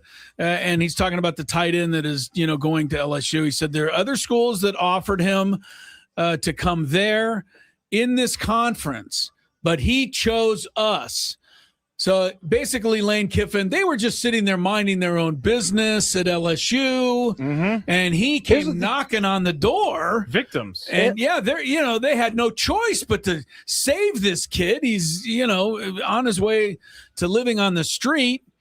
And then it also feels like he's trying to throw the other teams under the bus. Right. But Lane, here's the deal. If they would have signed him and we would be talking about those other schools the same way. Nah, Lane 100%. Yeah. No, Lane is this, like he said, get ready, guys. This is going to be Lane Kiffin doing something else no one else is doing. Guess what? You are doing it. Then you're at the moment the only one doing it. Right. So what else are we supposed to? Yeah, Lane Kiffin is. You heard the guy from Mississippi yesterday, Tony. Were you still with us? That they brought the FBI. The FBI swept the Old Miss offices looking for bugs. I did. I read that. I wasn't on here when it got. Well, I mean, if that doesn't tell you everything you need to know about Lane Kiffin and the guy from Old Miss, and they said, "Do you really need the FBI to check for bugs?" He goes, "Look, Lane Kiffin worked here. I know this guy. You don't know what I know." So, yes, we had to check for this kind of stuff because he would do that if he had the chance. That's an embarrassment if you're Lane Kiffin, if you ask me. But I don't think if Lane Kiffin cares. No, he clearly doesn't. No. The I care what people think of me ship has sailed for Lane Kiffin a long time ago. I wish I had that clip. I had that, ingrained in me deep. What, you didn't care what anybody thought? I didn't care what anybody thought about me. Yeah, you know what I'm saying? I think you do, though, Tony. You're too good of a guy. Because I am a good guy. I think that's all true. But I think I think that trait is in a lot of people that are very successful. Because it is. This may be the extreme in the way that rubs people the wrong way. I'm not necessarily saying that. I'm saying that if you have the ability to just keep pushing, regardless of how people may feel you. People feel this way about LeBron James, right? He still keep pushing. I think that's a good trait to have for most people. It's a healthy trait to have when used properly. It's a healthy trait to have as long as you're not stepping on everybody's head on the way up. Right. I think you can have that trait and not step on people's faces. Remember what I said yesterday? To be a top-tier college football coach, you need to be shameless. You just need to not care. Well, I'd like to believe that you could do it the nice way, but I know that's pie in the sky at this point. So. Nice guys finish last. All right, Leo DeRocher. That's what I've been told my entire life, Chris. Nice guys finish last. Yeah, well, that's why you're in the cellar? Is that what you're trying to say? All right, time for a break. You're a nice guy? Yeah, I'm a nice guy. Bye, guys. I need proof. See you, Tony. Bye, Tony. We'll see you later.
at Petco Park. Tony is on with Don again tonight. Yes, next 2 games. Mark Grant vacay continues. Yes. Good for Mark. And by the way, they're not. Don and Mud are not. Oh my God, up. we get this all the time. Every time Tony fills every time in, I get they're questions. off for a couple days here or there. Why is Tony filling in? Is that because Don and Mud are fighting? No, it means that Mud is taking some time off. At least nobody says, "Hey, are Jesse and Tony fighting?" That is very true. Right? They could be fighting, and then Tony's just demanded to be switched over to TV to get away from Jesse. That is also not true. That's not true. What could be true is that he demanded to go over to Don because he wants to get away from Dave Marcus. That could be true. By the way, last week, they had the Don and Mud gotten devoted #1 broadcast team on Awful Announcing. Yes. Awful Announcing this week is, I think, from what I'm told, that website is doing the voting for best radio. Yes. Baseball broadcast. I'm going to tweet it out, 97.3 the Fan SD, but they're asking people to vote for the best radio duo in baseball. Tony and Jesse some love on that one. Get to the Awful Announcing website there. Okay, we're going to do something different with the Daily Gambit today. I'll tell you what it is once Scraby plays the intro. Do you like money? I think about money a lot. Do you like money without doing anything? Winning. Do you want to make money while watching sports? I think Washington is a mortal lock. Washington! Woohoo! If you answered yes, this is your segment. Just don't blame us when you lose. Nothing is ever your fault.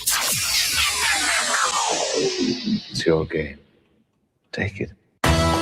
Gwynn and Chris go through the top bets of the day in The Daily Gambit on 97.3 The Fan.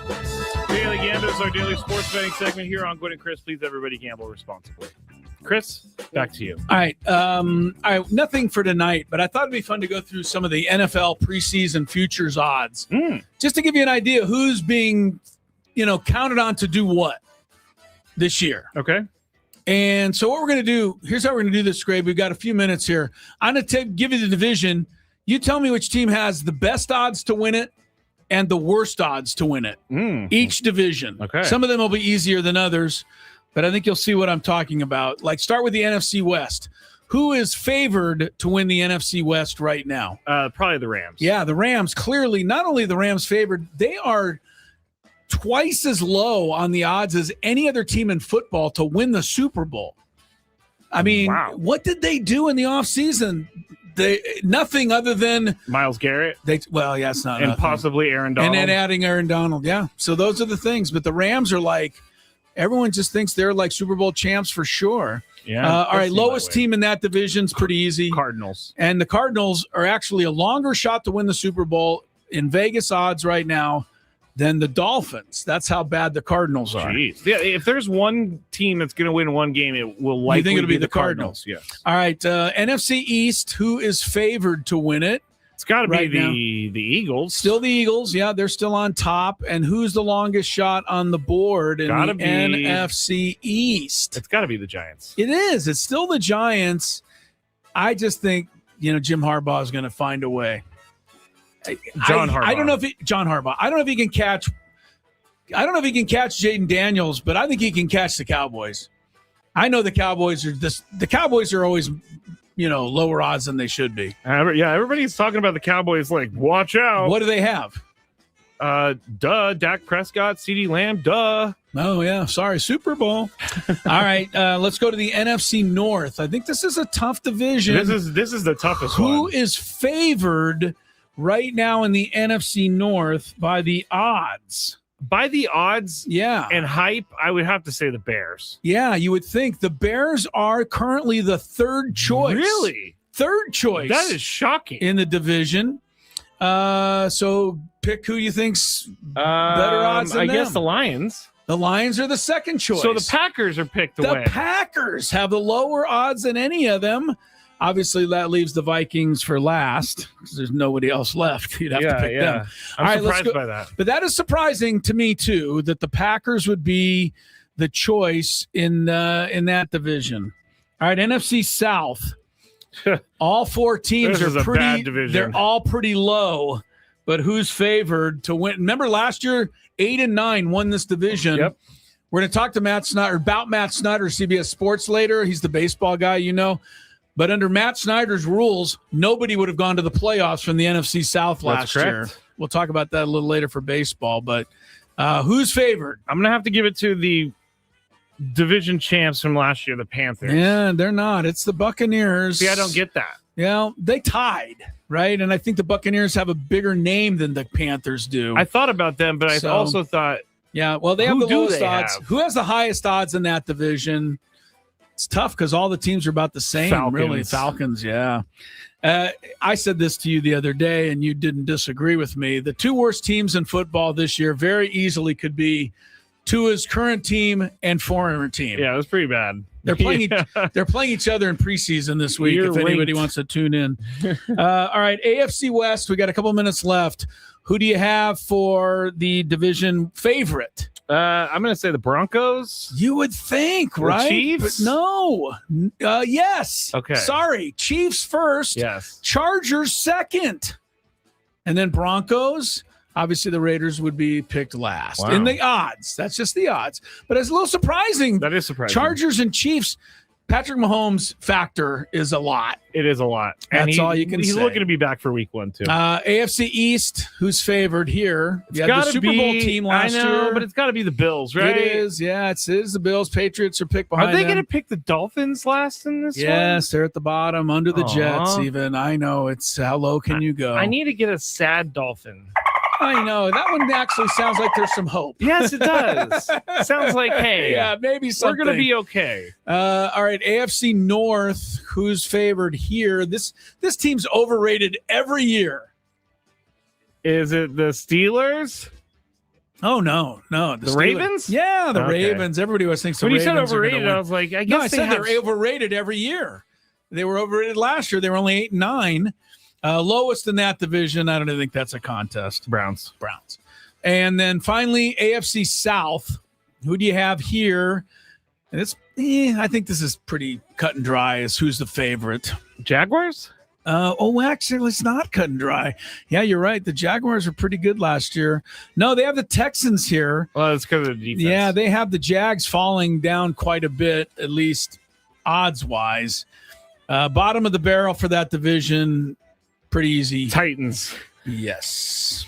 All right, so we'll see how that turns out. That's it. Yeah, that's everything. All right. So that's how the odds are looking at it. Overall, it's the Rams. If in order, this is to win the Super Bowl, top 5: Rams, Bills, Ravens, Seahawks, and then Eagles, Patriots, Chiefs, all tie. I hate all of those teams. You hate them all. I hate them all. Well, it could be a long season for you then, my friend. It could be. All right, we got what are we doing next? We're talking to our NASCAR San Diego, Amy we got Lupo. huge NASCAR news. Huge. Coming up. I actually got in trouble once when I worked at the bank for looking up a celebrity, and it was totally wrong on my part. Totally wrong. Looking up their account number? Just I searched their name in the account system. And Gravy, what is wrong with you? I was like 19. You'd be better off. You would be better. You'd be better off admitting that you wore your underwear inside out. Frankly, This guy is just searching up people's accounts.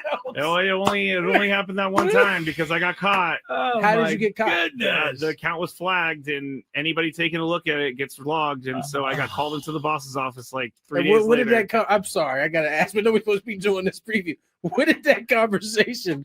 How did it go? Well, why were you looking up Paris Hilton? Is that who it was? I can neither confirm nor deny. Oh my goodness. I can neither confirm. That's really funny, Chris, that you just yelled out that name out of all names. No. But I walked in, I got called into the office, and I sat down, gosh. and all my boss, I loved her. She was great. Her name was Sharon. Amazing boss. She just slid the piece of paper in front of me. You knew. Said, "Did you visit this account?" And I looked. Yeah. She was like, "We're gonna have to write you up for this, and if you do it again, we're gonna have to fire you." And I said, "I'll never do it again." And I got out of there as soon as possible. I took everything, but it was not good. Not good. Just curiosity, huh? He's like, I wonder how much they have in their account. Yeah.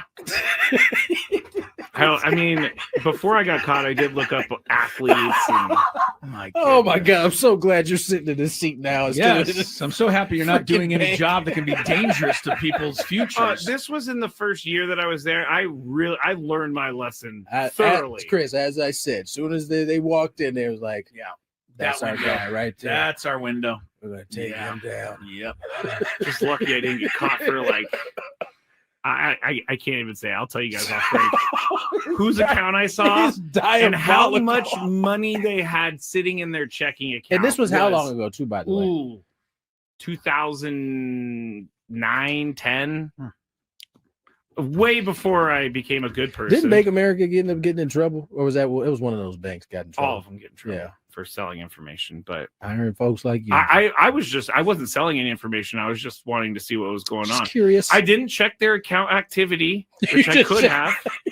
Been like, oh, they bought this here. I'm going to go up there. You know, I'm not that creepy. Well, that's stock. Oh, yeah, you're not that bad. I'm not that creepy. This is amazing, by the way. We're supposed to be doing. How are we supposed to do baseball picks under these circumstances? We can't anymore. I think we gotta push it. You guys never did it? Well, I mean, no, it's great. We didn't. Really? Okay. Like you work at a bank, you're looking at people's account information. That's unbelievable. It only happened for a little bit, and then I got only for a little bit. I can't stop laughing at this because it is quite hilarious. Greg. But you were saying that I may have gotten robbed or whatever. I actually did get robbed when I worked in San Francisco, and they're called quick change artists. How long did you work in the banking industry? 8 years. I was a teller supervisor when I finished. I was also the merchant teller, which took in around $150,000 in cash a day. Guess what? Always balanced at the end of the day. Yeah, I bet. But there was a guy who walked in. He had about $5,000 in hundreds, and he handed it to me. He said, "Can I get 50s for these?" And I said, you know, it's pretty annoying that he wants $5,000 in hundreds. And he wanted $5,000 in 50s. He just wanted 50s instead of hundreds. So I had to go get it from the vault. I come back. I'm starting to count it out, and then he's like starting to ask me questions as I'm counting it out. He's trying to what did I tell you, Chris? This is what I'm talking about. That window right there. Hey, this guy was so good that no one saw it coming. But so when I started getting mad at him because I counted out the 50s, he goes, "What are you doing?" I asked for 20s. And I'm like, what? You did not ask for 20s. You asked for 50s, bro. Yeah. I had to go to the vault to get those 50s. And as I was getting all mad and talking to my boss, he took the cash off the counter and put it into this folder that he had on the thing that the original 5,000 in hundreds. Yeah, well, he kept going like that, and then I was so mad, I just grabbed it and I threw it in my drawer. And then he was like, "You know what? I'm out of here." And he walked out. And then at the end of the day, $3,000. He got an extra 3 on you. $3,000. Yeah, he got $3,000. The thing about criminals like that, they can sniff out a mark really easy. I'm not a mark. You are 1,000%. I was actually the bank's dog. They got you for 3 extra. And that's the only time in my 8 years that I ever had anything happen like that. I'm sure there are people who've been there 8 years that never had 0 taken. Scrape, I got a 20 here. Can I get 5 5s, please?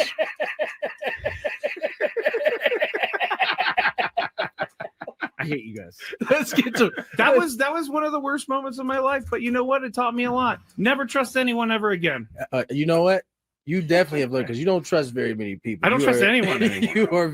I actually got in trouble once when I worked at the bank for looking up a celebrity, and it was totally wrong on my part. Totally wrong. Looking up their account number?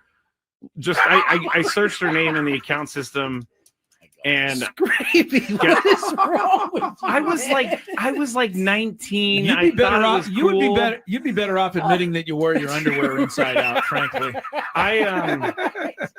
This guy is just searching up people's accounts. It only happened that one time because I got caught. How did you get caught? All right, one of the greatest things that happened in America's finest city this year has already happened. Maybe there's some great things ahead. Chris Ello, Mr. Scraby, Tony Gwynn Jr. down at Petco Park. But the NASCAR race that took place on Coronado, the Navy of course base, this summer was just a humongous thing and just a huge hit, and everyone loved it. Yep. And I think one of the might have been one person, who got caught on the traffic and the bridge. But, who cares? That's their problem for not knowing what's going on. But hey, Amy Lupo, NASCAR San Diego president, is with us. And she was with us before the big event earlier this summer. And what I remember, Amy, thanks for joining us on the show. We appreciate the time. But what I remember talking about the most with you was, if this is a success this year, could we have it potentially again next year? And you're here to tell us some good news about that. We can. We can have nice things. See? Yeah. We're very, very excited to let San Diegans know that we will be returning to Naval Air Station North Island next summer. It is going to be about a month later, so it'll be July 30th through August 1st weekend. It'll be after 4th of July, after Comic-Con, after Father's Day. So we are excited to have the calendar cleared for a great summer weekend on Coronado. It was incredible, right? I'm going to get Scraby in here because he wants to ask you a bunch of stuff. But I just want to give me your rundown of how exciting, how great this turned out this year, and how much this had to do with the fact that it almost seems like it was a no-brainer to bring it back next year.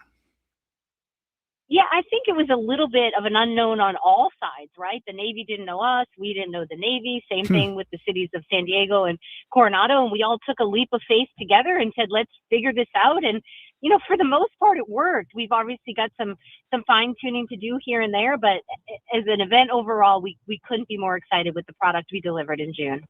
Talking to Amy Lupo, a NASCAR San Diego president, here on the SDCCU fan hotline. It's not big bank banking, it's better. And I saw in the release that you said that, or I read that a bunch of you who led this San Diego event talked about it afterwards and said there were some things that you need to improve. So I'm curious, what were some of the things that you thought needed improving upon from last year? Yeah, I think, with any first time event, there's going to be some unknowns, right? And so we did really lots of work in fan communication and telling people to arrive early and make sure they had their government issued ID and to carpool, and they listened. So we had big crowds at 9 a.m. when the gates opened for a race that didn't start till 4 o'clock. So I think it's now managing the expectations of these fans who followed the orders and understood the mission and showed up on site. What are we doing to provide a great full day experience from them, whether it's enhancing the F&B or providing some more on-site entertainment. So all things that are easily fixable that we're excited to put into work for this year. Amy Lupo, the NASCAR San Diego president, here with great news for even if you're not a NASCAR fan and you are but if you're a sports fan, just knowing this is coming again to San Diego next summer, July 30th, August 1st, that weekend, 2027 NASCAR will be coming back for a second year. The race itself, Amy, was incredible. Corey Haim ended up winning the big one, but 75 laps, the way it was all laid out with twists and turns, it wasn't an oval. I think the people loved that, and it sounded like we talked to a couple drivers. You were nice enough to get on with us before the race. They loved that. So just the whole thing, was a big hit. And, I imagine there's going to be other places that want to have these more the road courses rather than the oval, if and when they can. Yeah, and I'm absolutely biased, but this location hits every single mark. I mean, I kept warning my colleagues from the East Coast about June gloom. We might not burn off till 1. We never had it. It was picture perfect San Diego weather all 3 days. So you start there and you've got a good thing going. Many NASCAR races have been plagued with weather and rain and all the things, and we're just not going to have that there. Then you layer in this commitment to the United States Navy, which NASCAR's always been about supporting the military, but here we are showing it to the world, which was so exciting. And then, just being on Coronado, there was such a mystique of what happens at that naval base. So to be able to open that up and let people see it, it was just the perfect weekend. We're talking to Amy Lupo, and we're talking about NASCAR coming back to San Diego. Last one for me. I know the track was it was a favorite of drivers. Drivers said some good things about it. I was watching the Saturday race. There were a lot of yellow flags, so I was a little nervous about the main event, but everything went well. Is there any changes coming to the track, or do you think you're largely going to keep it the same? I think there'll be some small tweaks and adjustments that we make in conjunction with the drivers. You know, we have the luxury of the iRacing digital program that people are actually able to race this in their basements and living rooms. And so drivers will be able to give us some feedback and adjustments. But on the whole, we're all very happy with the course, with the layout. We did a ton of work on the roads at Naval Air Station North Island to ensure, you know, a military installation that was built in 1917 wasn't primarily constructed to race stock cars. So we had to make some road repairs to ensure that happens. And now we all feel like we've got the track in a good place as well to showcase it again next July. Well, I think it's imperative, too, that we have this in San Diego County. I mean, let's be honest, man. We have one of the greatest NASCAR drivers in the history of the sport. Jimmy Johnson. Who is from San Diego, or, you know, El Cajon and in our area, right? Jimmy Johnson. And he was in the race last year. He's 50 years old. He's, you know, still out there battling with these young whippersnappers. I'll never forget, Amy, it's just a fun little aside. I had Jimmy on many, many years ago, and I asked him probably the age-old question, you know, what he does when he's on the freeway and somebody's going a little too slow for him. And he said, no big deal. I just give him a little tap on the bumper. And I always remembered him saying that. But just to have San Diego, I mean, this is a place that really should be involved in NASCAR because of Jimmy. And, you know, he's done so much for the sport. Now the sport is given back to our community. So I think it's a great combination, don't you? Absolutely. He's such a great ambassador on both sides for NASCAR and San Diego. And he was so generous with his time, came into market to meet sailors in advance and spend time with them. We got him down to Petco and he threw out the first pitch at the Dodgers Pod Series. So he was absolutely involved on every level. And we're all staying positive he chooses this track to race one more time for us. I would just like to put in my name first for any celebrity rides around or maybe not celebrity, we but got you. You're noted. Noted. Yes, I want to be a part of this, Chris. They can't have the track ruined before the race starts. I don't care. You'll drive up and take out you'll take out a whole section of I will not. Seats up there. I was so jealous of everybody who got to get in those cars. So I'm gonna hold you to that, Amy. Well, Amy, we really don't listen to him. We appreciate you coming on the show. We'll just take having you on the show, and if we get to talk to some drivers next summer. But I know people around San Diego who it was just such a great event, and everyone was buzzing about it. And so to be able to tell everybody it's coming back next year, great news, Amy. Congrats, and thanks so much for the time. Good luck. Thank you so much. We're so excited. And if you joined us last year, we're so excited to let you know you can get your tickets today because we did sell out last year. So we're really hoping for a repeat. Wow. Okay, where do they go for that? Tickets are available today. Okay. Why don't you tell us real quick if there's... Yeah, where you go? Yeah, if you joined us last year, you would have received an email today to be able to place your deposit, and then you can visit NASCARSanDiego.com if not to be notified when tickets go on sale to the public. But right now, we're taking care of the folks who joined us last year. Awesome. Isn't that nice? Okay, that's the way I think it should be. Yes. Take care of the people who were there. Amy, thanks so much. We'll catch up to you soon, Amy. Thank Lupo. you. Yeah, NASCAR San Diego president, and NASCAR's coming back. That's great news.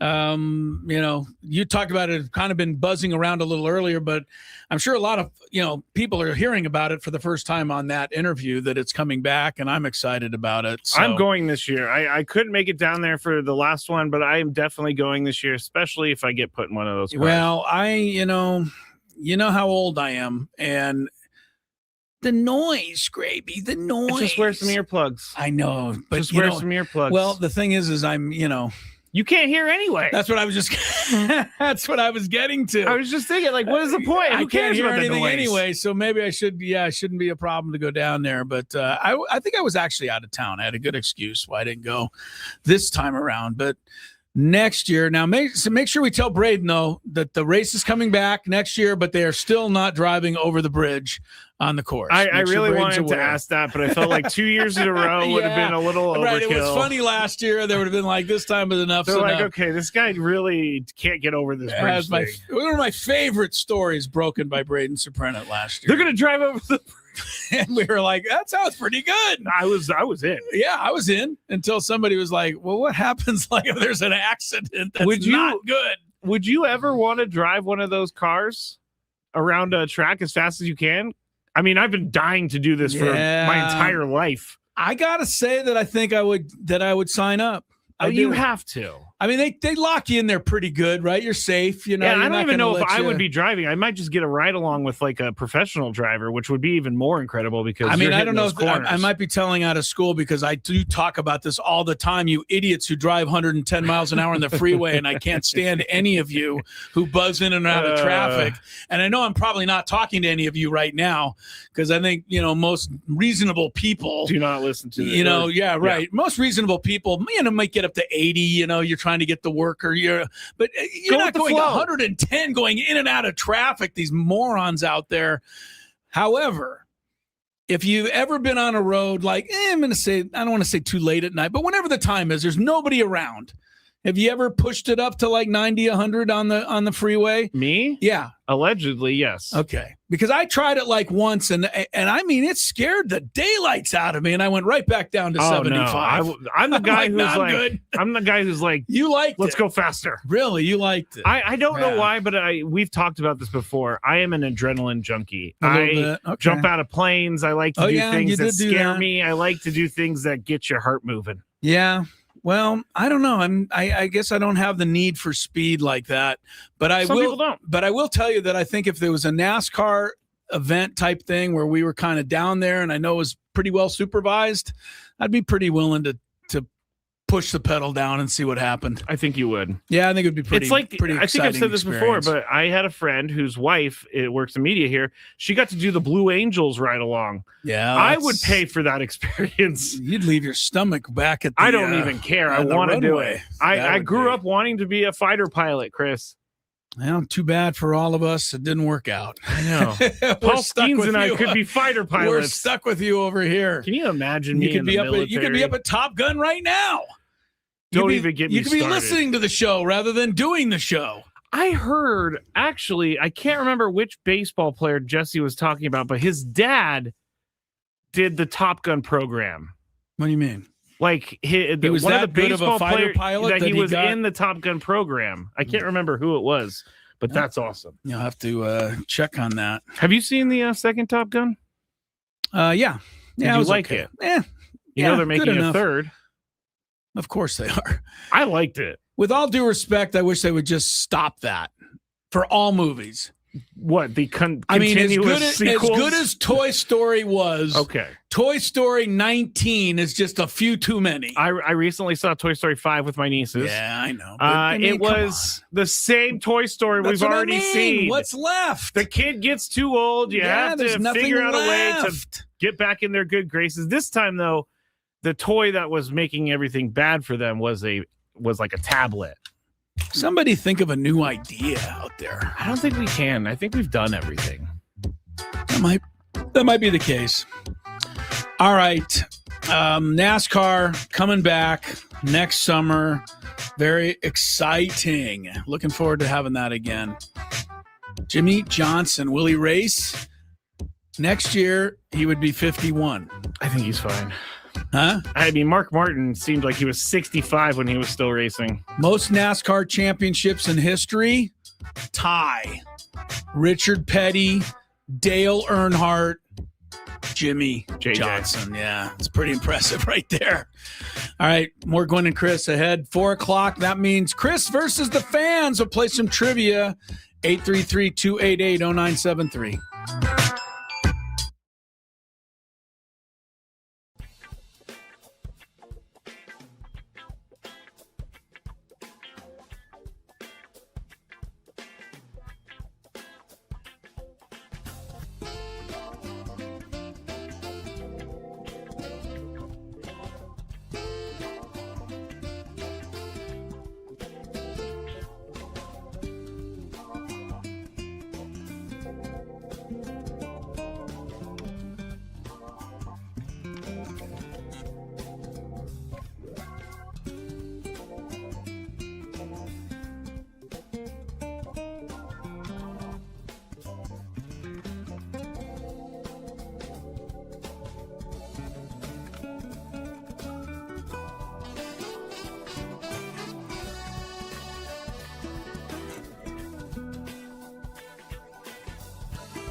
We go. Chris Ello and Scraby here in the Bill House Studios. We know how. All guests joining us on the SDCCU fan hotline. It's not big bank banking.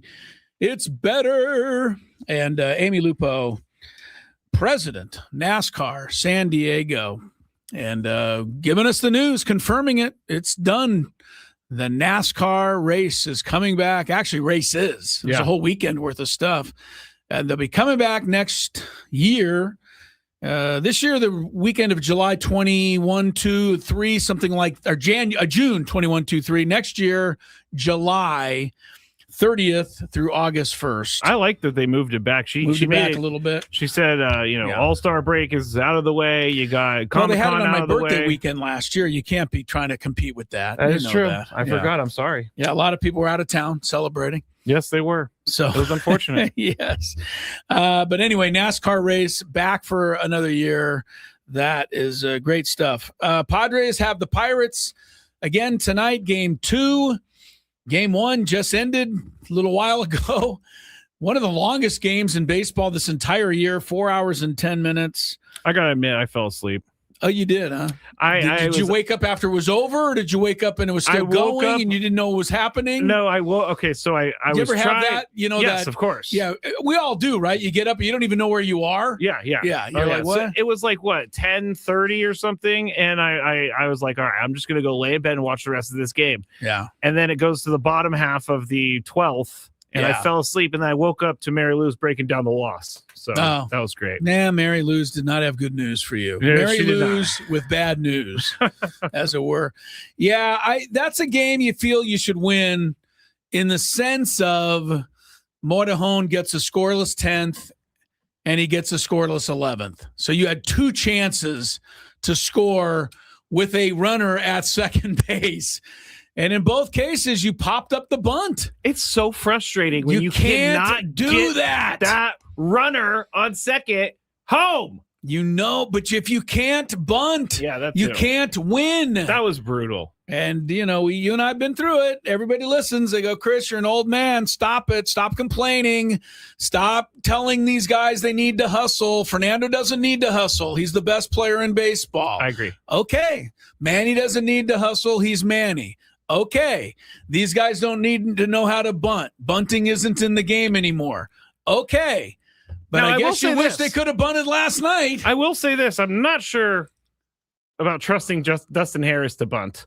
But Jake Cronenworth has put down plenty of bunts in his career. He had a really bad bunt last night. Oh, there's no question. Jake almost won the game single-handedly. He did. He tied it in the 8th with the hit. He had 2 unbelievable defensive plays to keep the game going. But as I said earlier, when he laid his head on the pillow last night, first thing I guarantee you he thought of was, how did I pop up that bunt? I agree with you on that. I don't know anything about Dustin Harris's bunting. It's his first game with the Padres. But I'm sorry, if you're up in that situation, runner at second, nobody out, you have to bunt, and you just have to get it down on the ground. I'm sorry, you're a major league player. I don't disagree with you. Do it. Learn it. But it didn't happen. Not only on Dustin Harris, it was a double play because that's not Camposano's fault necessarily. I know it looks bad, but he has to get a good jump there to try to make sure he makes third once the bunt's down on the ground. Yeah. And so once he commits, now he's a dead duck when it's popped up in the air like that. So yeah, it's over for him. They also said that, like you said, that he's not the fleetest of foot. Right, so he has to get a going. head start. Now, when Jake's bunt was caught, it popped way up in the air. That easily gave Fernando a chance to get back. But I immediately looked at Fernando. I was like, you better be standing there still. Well, and he stole third, too. But they just couldn't get him in. Can we talk about that for a second? Yeah, that was a good time. He did it with 1 out. That's the time to do it. But we've talked about this. What is the point of stealing third when a single scores a run? Because if you steal it with 1 out, now all Ty France needed was a fly ball to anybody. You're right. But he walked. So now it was up to Jackson to get a fly ball. We all know what happened there. One. He did not get one. It's a frustrating loss. Funny, and nothing's funny, but the Padres now, their last 3 games they've lost have all felt like they should have won. Yes. The 2 in New York and this one. Yes, absolutely. All right. Tonight, Paul Skeens who has never pitched here before. It's his first time. He was getting acclimated earlier to Petco Park, as we saw on the MLB Network. He was walking around the outfield grass barefoot. Which apparently is a thing that everybody does, because I've seen like 3 guys doing that today. All right. It might be nice to do that. Seems like a nice way to spend a little time. Michael King will pitch for the Padres tonight. In the meantime, let's give away some fabulous prizes in today's Chris versus the Fans. If you had one shot, one opportunity to take down the human almanac himself, howdy do. Now is your time. Listen to me, this guy is dangerous. Now is your opportunity to win a prize. Well, I hope you know what you're in for. Chris versus the Fans starts now on 97.3 The Fan. All right, if you beat Chris today, you will qualify to win VIP tickets to Lynyrd Skynyrd at Del Mar Arena on September 24th. Surfers Point Live Coastal Concert Series presents Lynyrd Skynyrd live at the Del Mar Fairgrounds. Enjoy ocean breezes, sunset views, and great food and drink just off the I-5. Tickets at cbfproductions.com. We just got heard yesterday. That is Chris. I forgot what we said. Bruno, Fred. No, I don't something think totally it was different that, yesterday. It was totally different. Yeah. The rules, you have to make it through 3 questions. Each question will get more difficult as you go along. If you get the question right, you move on. If you get it wrong and Chris gets it right, you're eliminated. But if Chris gets it wrong, then you move on to the next question, or you win. If you're a first-time player, let us know before you get into it, and you'll get that question for free today. All right, let's go to our first contestant today. Let's see, Travis. Hello, Travis. Hello, Travis. Hello, Travis. Travis. All right, we're gonna go someone else. Running out of time. Let's go to David. Hello, David. Hi, David. Hey, good afternoon, guys. Good afternoon. Good to have you on. You ready sir? to play, sir? Yes, sure am. How about that 49ers owner there, Scraby? Attaboy, David. Hey, wait a minute. David wins. It's all over. Yeah, give him the prize. Anybody makes fun of Scraby wins the prize immediately. You know what? People think that's going to hurt me, and although it is very embarrassing that I'm cheering for a team that had an owner do that. Yeah, that's not your fault. You're rooting for your team, and it's not. That's but their fault. It's a fair point, because I would definitely take the shot at the Seahawks owner if I could. Well, let's just be straight with Jed York. He's upset that Kyle Shanahan was stealing all the headlines. Yeah, he wanted to get in there. Is that what Jed wanted? That's right. The 49ers, like we said earlier, if you missed it, David, the 49ers are either one more mistake away, already are a Jimmy Kimmel punchline in late night TV. So yes, they are. All right. I'm going to ask the hardest question. Yeah, right, possible. David. You didn't help yourself there. He's gonna ask you like possible. No, I'm just kidding. What the Dalai Lama's golf handicap? Yeah, the Dalai Lama. The Dalai Lama's golf handicap. All right. Here we go. Question number 1. He's a 9. Yes. He's a 9. Wow, I doubt it. Good for him. That'd be good. All right. I guess this is easy. Which legendary New York Yankees shortstop, famously nicknamed the Captain, wore number 2 into his Hall of Fame induction? The Captain? Jeter. Jeter is correct. Yeah, that was pretty easy. That was easy. All right, let's go to question. That was number 1. That's how that goes. Here is a tough one, I think. Whoops, I stopped it. Hold on. Over the weekend, 2 NFL teams were shut out. Name one of the 2 teams. Shut out in preseason football? Preseason football. Hoy. Who the hell's going to know this? Yeah, that's a tough one. I don't pay attention to preseason that much, but maybe the Raiders. The Raiders. The Raiders got on the board this weekend. Well, they did. Well, Fernando Mendoza didn't. This is bad luck for David. How would you know this? Well, because I saw the Dolphins and they were so bad, but at least they kicked a field goal, the Dolphins did, and so I took a look to see if anybody did worse. And I'm pretty sure the Rams beat the Saints 34-0. So I'm going to say Saints. I'm sorry, David. That is correct. Thank you sorry, for playing. David. I just happened to look at it because I don't normally look at something like that. Who was the other team? Steelers. Okay. Yes. Yeah. All Sorry right. about that, David. Yeah, Bad luck. But you know what? That's what you get for making fun of my friend Scraby. Yeah, okay. I always stick up for Scraby. Oh, yeah, We know okay. Okay. Kyle. Hello, Kyle. Hey, Kyle. Hey, what's up, boys? Not too much. You ready to play? I'm ready. Let's go. Here we go. All right. In September of 2023, what team did the Dolphins beat 70-20? Ruining the Dolphins forever, apparently. I go to the bad team. He doesn't remember that team. Let's say the Titans. The Titans. I feel like this is kind of a cheating question because you know I'm obviously going to know it. it. But yeah, they still, that was a fair question. I mean, I think most people did. It was the Broncos. It was the Broncos. The sad thing with that game. Kyle. Sorry, Call Kyle. again. We're going to give you a better question. The sad thing, I haven't done this, but if you looked at the Dolphins record since that game and the Broncos record since that game, it's completely different. Pretty flip-flop. The Broncos almost were in the Super Bowl last year. The Dolphins are as bad as they are. So that is true. It's kind of, the game was a bit of a turning point in a lot of ways. It was so nice to see Sean Payton at least struggle for one day. But for one day, also, Mike McDaniel was the smartest guy ever. Like, his offense was never going to be stopped again. Scoring 70 points is something that does not happen often. That's true. It only happened 3 or 4 times, I think, in NFL history. All right, we're going to Jeremy next. Hello, Jeremy. Hi, Jeremy. Hey, guys.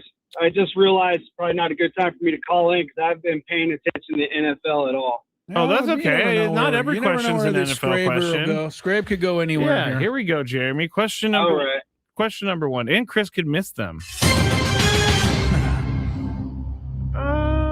All right, this should be pretty easy. Which MLB franchise holds the record for most World Series championships? I believe that would be the New York Yankees. The New York Yankees is correct. I think it's 27. 27 is right, Scrape. As my friend Herman Gassaway, a great Yankee fan. You know Herman. I do know Herman. My friend Herman Gassaway, a great Yankee fan, used to often say, that 28th one is always the hardest one to win. Because they're still waiting for it. He's trying to get it, but he was a big Yankee fan. Herm. I miss Herm. I do too. I like Herm. Herm always had good, what are those called? Quips? Quips. Yeah, he's a good quip guy. He was a good quip guy. I miss Herm, but I'm sure he's around somewhere. He's just not in he's not in our galaxy at the moment. All right, here we go. Question number 2.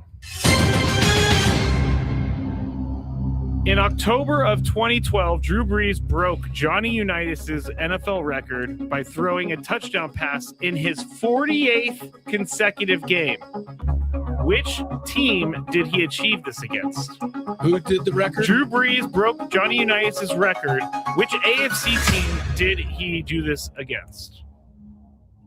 Jeez. I remember when he did that, but I don't remember who. Since you're saying Johnny Unitas is his record, to be interesting if it's against the Jets. He said the Jets. So I'll go Jets. Stay there. All right, so I'm a little confused. Brees broke Johnny the record Unitas' of Johnny record U for touchdown passes in consecutive games. Oh, that's right. Okay, and Johnny U had gone 48 games in a row, and Brees broke it against what team? Yes, correct. That's the question. I'm going to say, just for fun, the Chargers. Because Brees was probably not with the Chargers then. He was with the Saints. That is stupid. Oh, did I get lucky there? Sorry about that, Jeremy. Why is that stupid, man? Because I just didn't think you were going to get it. Fans, because I'm smart. Sometimes. Brees, actually, here's a fun note about this. He actually had to ask the NFL for special permission to get Sean Payton in the stadium because Sean Payton was banned from the NFL at the time. During the time? Yes. All right. We move on. Wow. To our next contestant. I just totally guessing there, but it made sense to me, so I thought I'd take a shot. Let's go, Austin. Are you there, Austin? Hey, guys. Can you hear me? Yes. Hey, Austin. How are you? You ready to play, Austin? Let's do it. All right. Here we go. Question number 1. Chris is going to hate this question. Another classic. You got to finish this song lyric. Buy me some peanuts and... Wait, you have to say... Okay. What did you say? Cracker Jacks.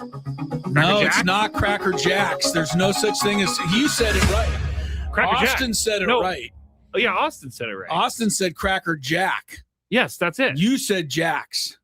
There is no such item. Okay, it doesn't matter because Austin wins. Or you got it right. All right. I like those little. I don't know why all of a sudden that really mattered to me. I was like, yeah, you got to get it right. That was so weird. Out of all the things to get mad at me this was about. really important. Yeah, I needed that had to be right. All right, this is a serious question, but a very big moment in sports. What Buffalo Bills player suffered cardiac arrest during a game in Cincinnati? Oh, boy. DeMar Hamlin. DeMar Yeah, Hamlin very good. is correct. That was scary. You know that I watched that game on my usual way that I watch games, Scrape? Yeah, DVR'd. And so after the play, that particular play, right, they had the stoppage and the trainers run out and they go to commercial. And so, you're like, usually when they come back, the guy's up and he's back at the bench and the game goes on. So I'm fast forward searching. And when I came back, I'm like, okay, it looks like a little still longer. Down. Yeah, so I kept fast forward So searching. you had no idea what the reason was? No. Did you see the guys crying on the field? Well, I was going fast enough to where I just knew it was taking longer, but I didn't really get it, And after by like 10 minutes of fast forwarding, I was like, wait a minute, something happened serious here. Yeah. And I went all the way back and then, obviously, found out. It was frightening. It was very frightening. And remember Skip Bayless was mad that they canceled the rest of the game. Skip have a bet on the game or something? Yeah, probably. All right. We are with Austin. Austin, here is question number 3. You get this right or Chris gets it wrong and you are qualified. This is a very serious matchup when they do play, but what do they call the matchup between the Cowboys and the Texans? Like the Padres and the Mariners have the Vetter Cup. What do they call that? The Cowboys and Texans. Governor's Cup. The Governor's Cup is correct.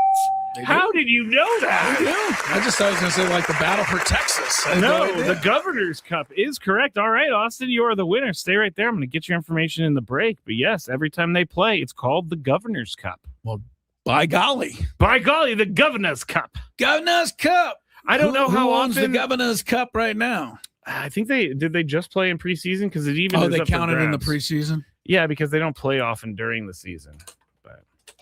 Well, that was interesting. Scraby, the Governor's Cup, huh? Someone said the Lone Star Losers. I co-sign on that. Yeah, I saw. Yeah, I'll say one thing. When I think of Dallas and Houston, I don't think of football teams. I don't think even of baseball teams. I think only of heat and humidity. The two worst cities in the world for that. I don't know how anyone lives in either place. My aunt and uncle live in Houston, and I went to visit them one time, and it may have been the hottest place I've ever been in my life. I mean, we played a little golf today, Scrabe. It was 90 plus. I was thinking about we were, it was hot and it was tough, but I was just thinking it's not Dallas, so I can make it. It's not, but this is hot for us. It is. All right. I got bad news for those of you, by the way, who think it's too hot. It's going to get worse. Oh, I'm not in charge of this. Don't shoot the messenger. But it was some, weather expert on CBS this morning. Here was his quote. Enjoy this summer. It might be the coldest one you ever get the rest of your life. That guy should be fired for fear mongering. He should be fired for that. That is a ridiculous statement. You think he's causing panic with that statement? Not that I disagree that there's something changing about the environment, but to say that is crazy. What? That it's just going to get hotter from here? I don't even care if he's right. You just don't want to hear it? I don't want to hear it. All right. I don't want to hear it because I can't take the heat. Get out of the kitchen. More Gwynn and Chris ahead. Opening week.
Cello here, Scraby there, Tony and probably in a clubhouse somewhere, getting some info, chit-chatting. Getting ready for the broadcast, I know that. He and Don Orsillo on TV tonight. Jesse Agler right here on the radio with Scanlon. Don't forget, tomorrow, Scraby and I will be broadcasting the show from Circa Resort Hotel in Vegas. Every once, like in a total blue moon, like, in fact, I almost want to check. Does everybody, that's a saying, by the way, and I looked it up to see how rare a blue moon really is. Because a blue moon, do you know what it even is?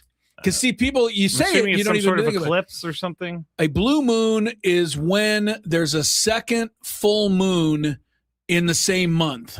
Oh. So if there's a full moon on like April 2nd, and then there's another one on April 30th, because usually full moons are 4 weeks apart. Yep. Then the days? second one is called the blue moon. Interesting. So there's a blue moon like twice a year. Okay. So to be able to say that you and I, once in a blue moon, get treated like kings would be about fair, because you and I are usually bottom of the barrel. But tomorrow and Thursday, you and I live the high life because we get to go to Circa in Vegas. We're flying out tomorrow morning. They're going to whisk us over there. They're even going to come pick us up at the airport in a limo. They did last time, and I remember I was totally didn't need anything to drink, but I had a soda anyway in the limo just to say I had one. I'm jealous that I never got to take advantage of this as a drinker. No kidding. They get a full stock thing there, even at 10 a.m. They're like, you guys didn't touch the alcohol. I know. I know. We're Both of us are losers, okay? We're just terrible. Next time, bring us some snacks. Yes. We like snacks. May I get some popcorn, please? Yes, we won't drink, but we will eat snacks. So anyway, we'll be broadcasting the show tomorrow. We're on after the Pirate game. It's a day game. I'm sure you'll be expecting notes on a scorecard. I was expecting it. It might be a little tougher, but I'll try to put one together tomorrow. Put a mini notes on a scorecard. Yeah, right. Together. We'll be on the road. And then we're going to do our full show there from Circa on Thursday, 2 to 6. That will be a fun one because we'll be there for 4 hours. Tony will be live with us from his room in Tampa Bay. Or Tampa, I guess. Yeah. Tampa Bay is not actually a city. It's true. And then we're going to do one more show there on Friday before the Padres Tampa Bay game. Yes. Before we come back. So we're going to have the next 3 days, Scraby and I, living the high life. Join us from Las Vegas. We're excited by that. I'm going to go and walk. I've never really walked down the strip before. I don't know if you can walk from where we are. I'll be honest with you. It's a long walk. We're downtown. I know. The strip is way over there. Right. I might take a taxi. You might have to take a cab or something. But it is. I would do it. I would go early in the morning. It's gonna be hotter than crazy. Yeah, I already looked. It's like it could be like 118 or something. But it's not this humidity. The humidity, I know it's not that bad. It is killing me. Yeah, I sweat so much. No, I think it's fun to walk the strip, but I don't know if you can get up this early, but I would do it like at 5 a.m. Oh, like as it's coming alive and there's nobody around. And what are you talking about? It's still alive from the night before. It's a little quieter than you might think. I know. But that's what I would do because it'd be too hot. Yeah, that is going to be hot. Anyway, we'll be there. We'll have fun, and hopefully you'll join us. Padre lineup is out. You want to do it, or do you want to go to Matt Snyder's soapbox? No, we'll do that later. Here it is. Fernando in right, Jake at second, Manny at third, France at first, Merrill in center. I was surprised last night. This guy got a night off, not tonight. Rengifo DHing, Campusano catching, Xander down to the 8th spot, shortstop. And Dustin Harris earns another start in left field. I'll be honest with you. I give Dustin Harris a few games, but hitting 1039 OPS at El Paso, you still need to show me something up here. He doubled last night. He did. What does that mean? Because he doubled. He was beat on the pitch, and he kind of just reached out and was lucky Reynolds wasn't where he was. I know. I'm mad I knew you were going to have that reaction, so that's why I said it wasn't a great, slam the double. But yeah, look, give him a couple games. The reason I'm bringing this up is because he's in the lineup tonight and Sheets is not. So if you're gonna now, Sheets has been struggling. Don't get me wrong. I think his foot is really, and really that might bad. be the thing. His plantar fasciitis. That might be because yesterday Harris was in instead of Rengifo. So I'm just pointing it out. If he's going to be in instead of those guys, then he needs to contribute. Sorry, but we're in a pennant race. We can't wait around. Michael King starts against Paul Skeens. Skeens still has 171 Ks. I mean, it's not like Skeens is a garbage pitcher. Yeah, he's been pretty garbage. He has, but like the last, 19 starts, he has a 5.40 ERA. Chris, what do we know about these situations with the Padres? It What? does not matter how bad he's been. Well, I think it matters. All right. He hasn't been the same Paul Skeens where he's just come up there and he's not even throwing hard. That is another thing. That has to be a concern if you're the Pirates more than anything else. They swear he's not hurt, and I guess I believe it because they keep throwing him out there, but it seems like it's not helping. Why would he be throwing like 4 or 5 miles an hour slower? Like I'm not sure, but that just seems like I've red flags everywhere. Everywhere. Yeah.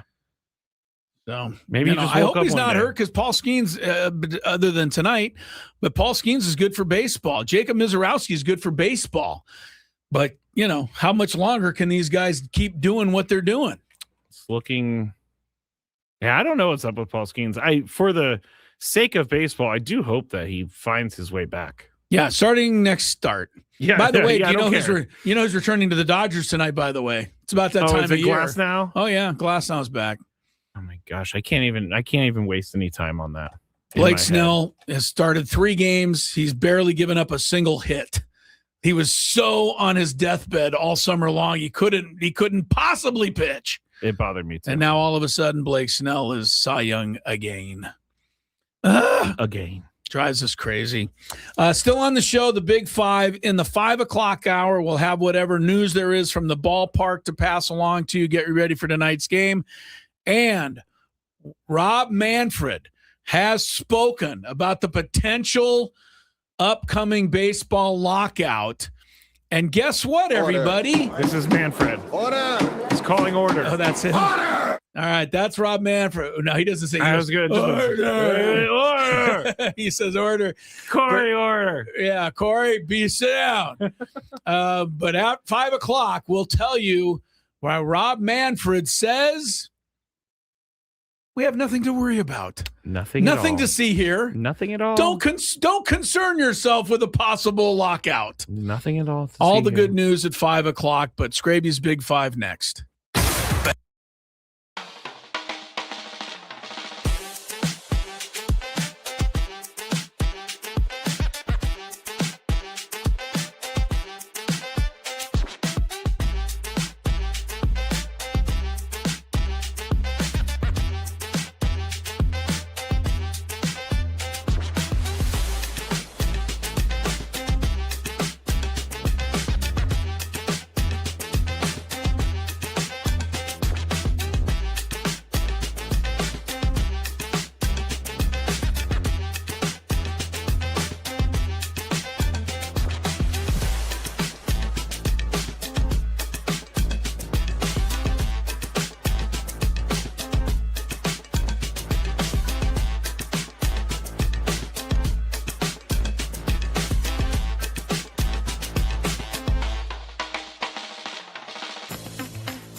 Chris, 97.3 The Fan, all guest, STCCU fan hotline.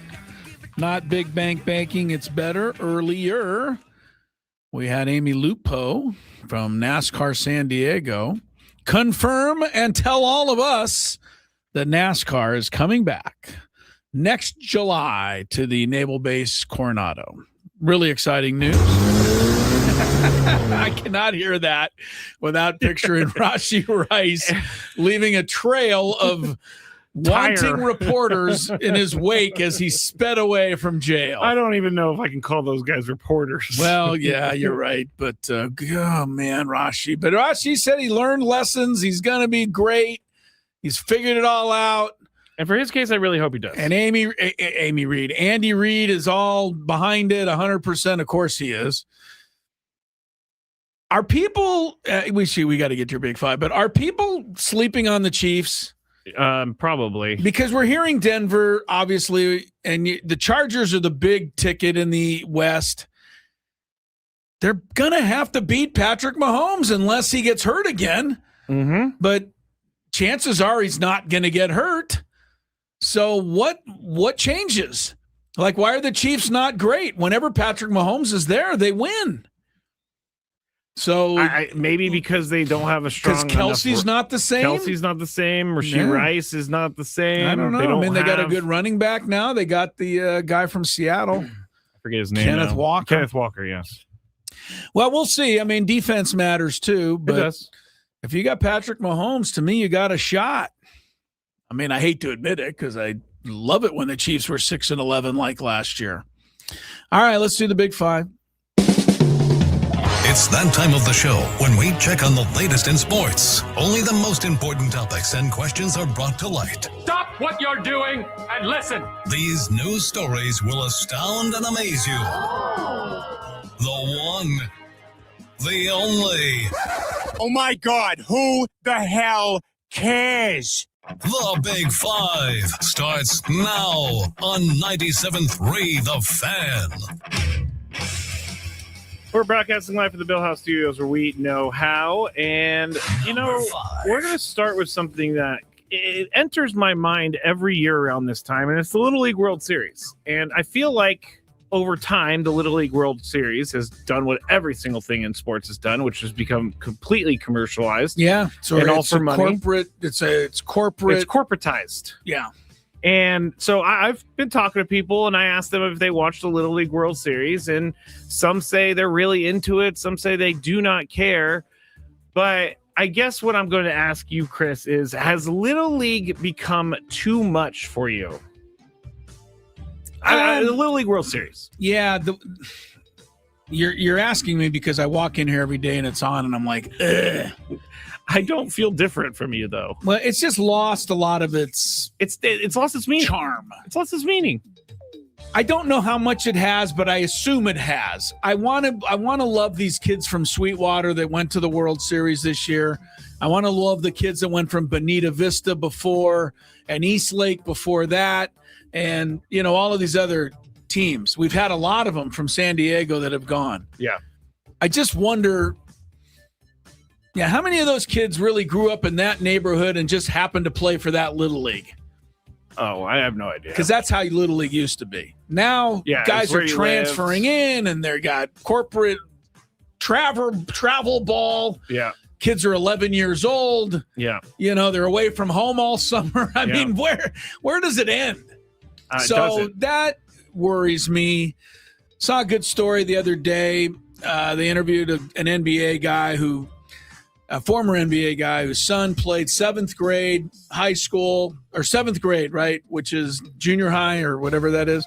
And then instead of putting him in 8th grade, they keep him back in 7th grade on purpose. It's crazy. So that they can be bigger when they're in 8th grade and get a better deal in high school. That's crazy. And get a better spot on a high school team with the idea of eventually getting to college and making big NIL money. And that may work for one kid, but it's not going to work for 800 other parents who think it's going to work for them.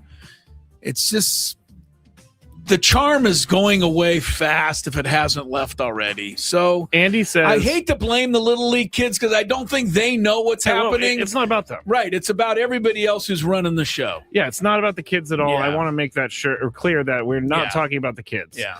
Andy says, Little League World Series is fantastic. Watch the games. You'll see. I'm not saying that people can't like this. It's just not for me. I watch these games and I don't care. Andy, you're not wrong. The games themselves are pretty fun, but it's hard to watch because I know that the kids that are there are like one step of now short of being paid to be there practically. I mean, there's also betting going on with these things. And, remember we were talking about people who wanted the pitching rules to go out the window? It was because bettors lost their bet. It's not the kids' fault. The It's parents have too much. The coaches. How many coaches are really out there teaching these kids to play baseball? Or I think I'm not going to take that away from them. Okay. There are certain coaches though that will cheat. Like what was the team? There has to be a Lane Kiffin in the College World Series. Yeah, it's the guy. The Little League World Series somewhere. You know what I mean? Tulsa? Was it Tulsa that got kicked out? Right, they got kicked out because they had all illegal players. Well, and they were messing with the Challenger League, which is so disgusting in its own right. I hope that I'm wrong. I hope that you can all tell me out there that Little League Baseball is just 100% innocent and fun like it used to be, but you're going to have trouble convincing me. We're going to move on. Number 4. We talk about ticket prices all the time, and this one comes from tennis. Fans and executives alike are questioning soaring U.S. Open ticket prices for opening day on Monday, August 31st. A grounds pass face value of $65 now exceeds $360, which it doesn't even get you into a match. That just gets you walking around? Yeah, you get in there. Just to walk around. Upper Deck Arthur Ashe Stadium seats cost $326, while Promenade Row Z, very fancy, reaches $454. It goes all the way to courtside seats $2,100, but so they're pricing out the average person. Yes. Now here's the question, because we talked about this with the World Cup. I'm up first. Do we complain too much about ticket prices? And apparently we do. I will complain till the day I die that you should not be paying $2,100 for a seat to a tennis match that doesn't mean anything. It's not the championship. We do complain about this all the time, but people keep paying it. Everything seems to go on. The World Cup, we're really worried about ticket prices. Didn't really hear about that after it started. So I guess we do complain too much about ticket prices. Chris? The World Cup, I thought, was a fair complaint.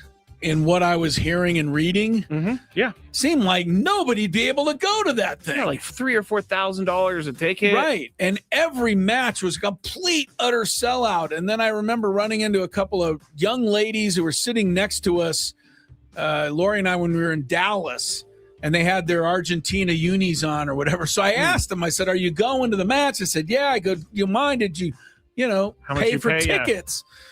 And they said it was like $2,000. You know what I mean? I was like, really? You paid? And they were like, yeah, we wanted to go. So, but in one side, it's capitalistic world. I mean, if you charge this much money and everybody pays it, then there's nothing wrong with that. But I would love to be able to see some kid from the neighborhood in Jamaica, Queens, where John McEnroe grew up, from down the block and go over for $10 and get in and see a tennis match. And I don't know that they can. Eric says something on the chat that I've been saying for years. He says, no, there needs to be something done about prices. And the only thing that will do it is for everyone to not pay the price. Yes, I'm with you, Eric. You're right there. I've been screaming that from the rooftops, but it's never going to happen. Never going to happen. And we've said the same thing, Eric. Well, you're absolutely wrong. You're not wrong, Eric. If we stop paying it, we stop watching the NFL, they'll stop charging us extra for games. And even then, some other person will ruin it for us and start paying. The old Chief Dolphin game. I go back to it often. We had our chance. We could have boycotted, but we did not.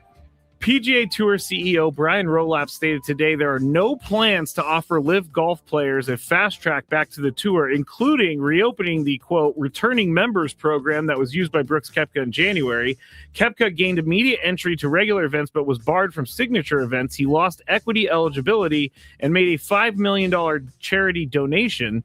Rolap emphasized that the tour will prioritize rules, discipline, and integrity when evaluating future player inquiries.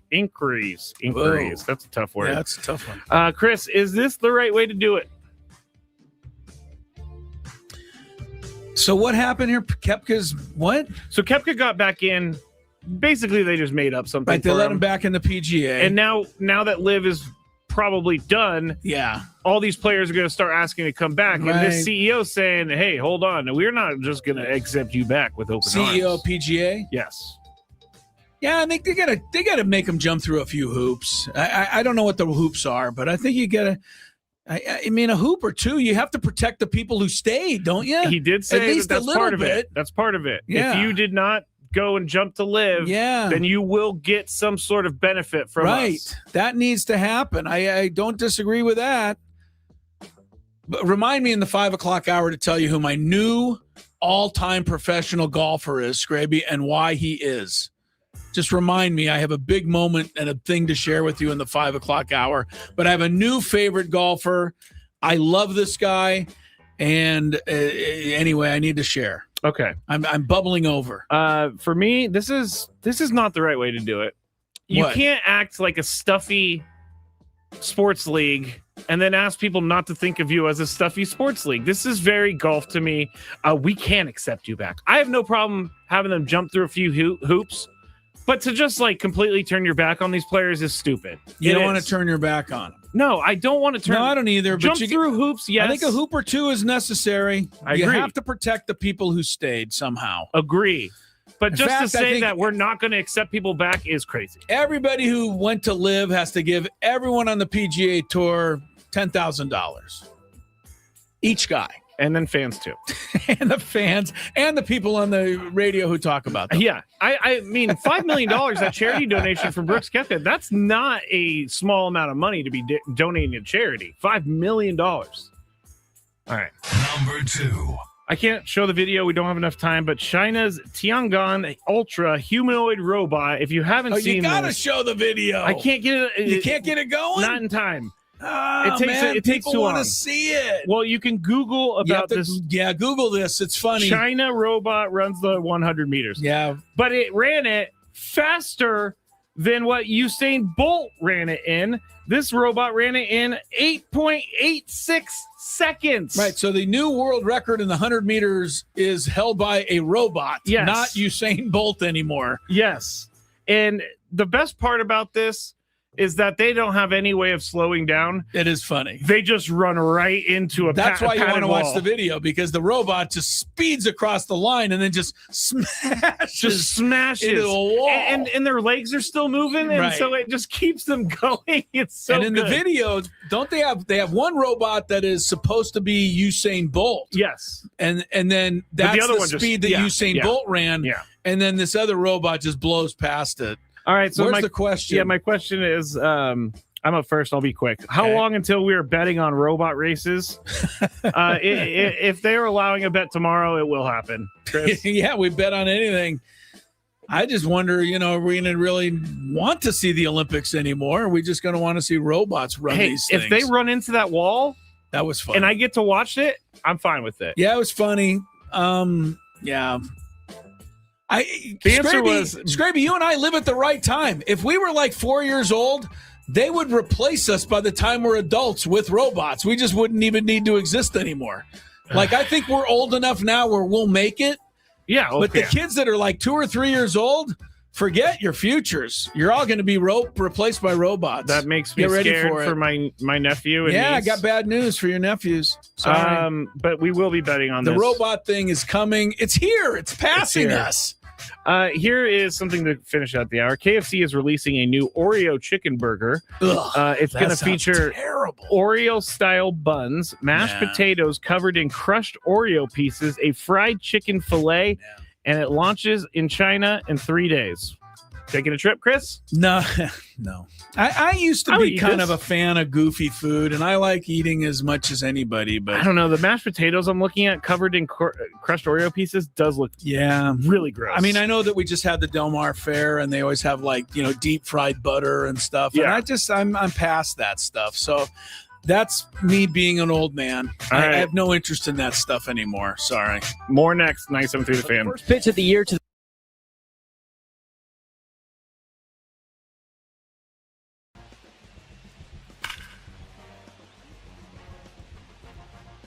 It's always nice when you start with a home run. No doubt about And that 496, come on. I don't know why I swung at that. Come on, pitching coach. Get it up. That's what she said. Go. That was almost like his walk-off home run. Ooh, that one sounded good. Keep going. Oh, 511. Monster home run. I don't know if that's actually happened. Oh, go. Go, go, go. Go, go, go. Oh, wait. That one is Wow. gone. I didn't need it to go. Go. That one's gone. His third in a row. Where am I? Oh, the scoreboard disappeared. I think that's too high. Let me see. Scoreboard. That one's out of here. And into the I second think deck. I'm tied for second, and that one's going to hopefully keep me there and put me in first. Ooh, 5 even straight longer. home run. I think I maybe hit it. Oh, wait, no. That's me. Right out there. 6 consecutive home runs. I was watching another one. Oh, I think that was off the end of the bat. Terrible. Make it Wait, 7 I in made a it? row now. It's Coors Field, man. Go. Oh. Didn't have a shot.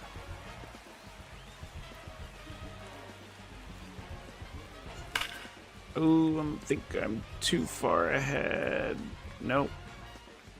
Home run. Another home run. Okay, what, 9? I was looking at the score thing. I think it might be a home run, though. Ooh, it was. He takes on the bleacher Oh, I'm in section. second. Ooh, that was a high pitch. Is that going to go?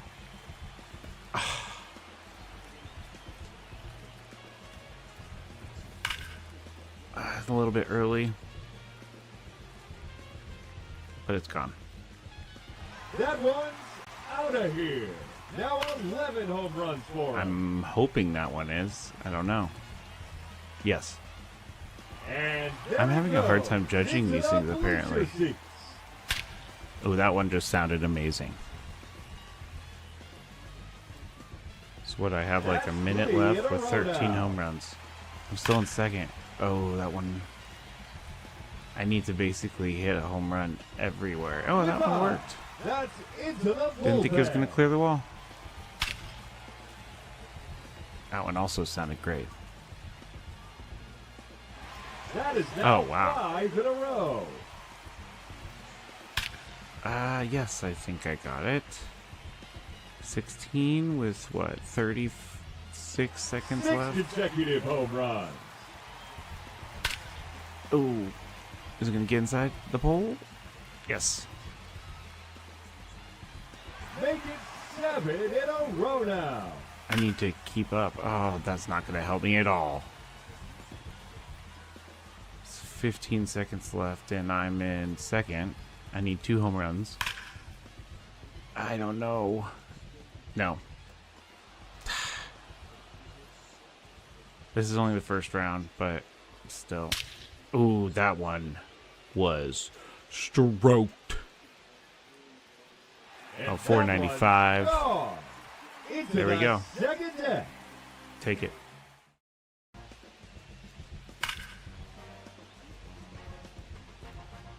It's always nice when you start with a home run. No doubt about And that 496, come on. I don't know why I swung at that. Come on, pitching coach. Get it up. That's what she said. Go. That was almost like his walk-off home run. Ooh, that one sounded good. Keep going.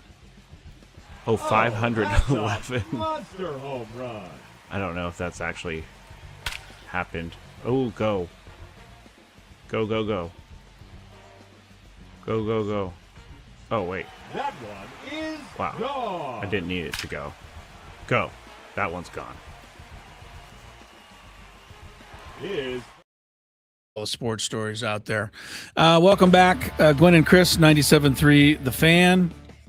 Happy Hour brought to you by Geo Pools, the swimming pool expert. Look, oh my God. I didn't look. You actually had a picture of that KFC Oreo chicken burger thing. Yeah. Oh, What do you good. think? What do you think? No, now I really don't want it. Oh. That's really horrifying. It's the bun, isn't it? Do you think they're going to sell those to people? Of course. If I was there in China, if I was in China, I would buy it. No, you wouldn't. Yes, I you would. You would? Yes. It's a chicken sandwich, but the bun's going to taste like an Oreo cookie. I'm a little weirded goes out by together that. for you? I'm willing to try it. Happy Hour is brought to you by Geo Pools, the swimming pool experts trusted by thousands of San Diegans for 20 years. Baseball season is definitely in full swing. So is swim season. Make sure your pool is ready.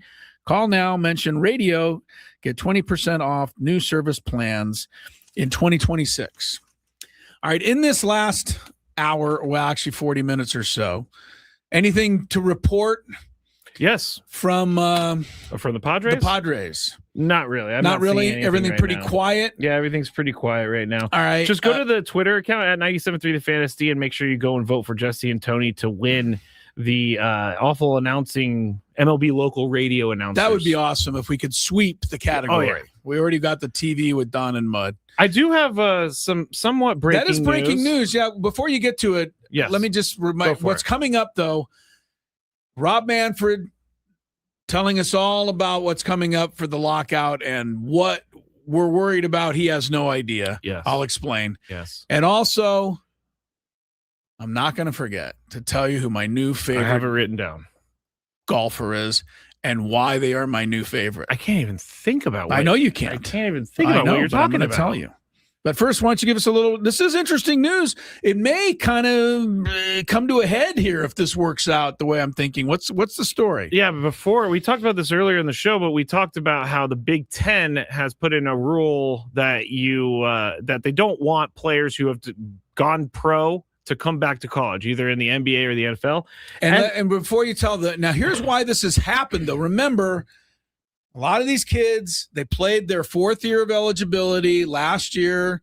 Their college careers were over. They put themselves in for the pro draft. They were either drafted late or they're signed as free agents. They went to the pro camps. They played in a preseason game or whatever, right? And then what happened?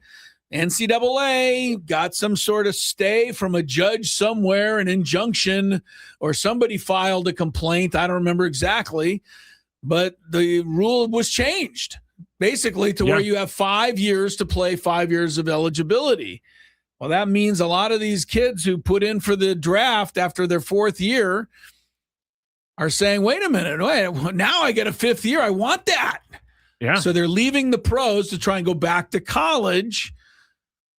That's why they're trying it, but the Big Ten said no. Now the SEC has chimed in. Yeah, we said earlier that they had not made a decision, but they have made a decision now. And here is what it says: an SEC institution is not permitted to have an athlete on its roster who has one, previously declared for the NFL, NBA, or WNBA draft and did not appropriately withdraw, 2, sign a contract with an NFL or other professional football league, NBA, G League, or WNBA team, or 3, been listed on an NFL, NBA, G League, or WNBA roster.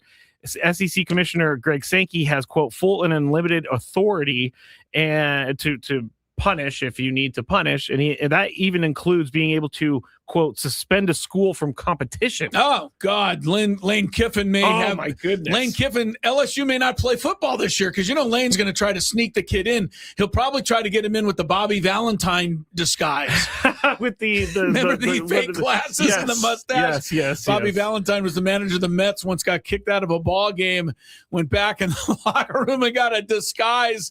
Looked kind of like Groucho Marx or something. Came back out, and the umpires didn't see him. It was hilarious. But this has got to be the end for Lane Kiffin then on this guy. See, I'm reading. You can't have the guy now. I'm reading, but how can you put this into place for this year?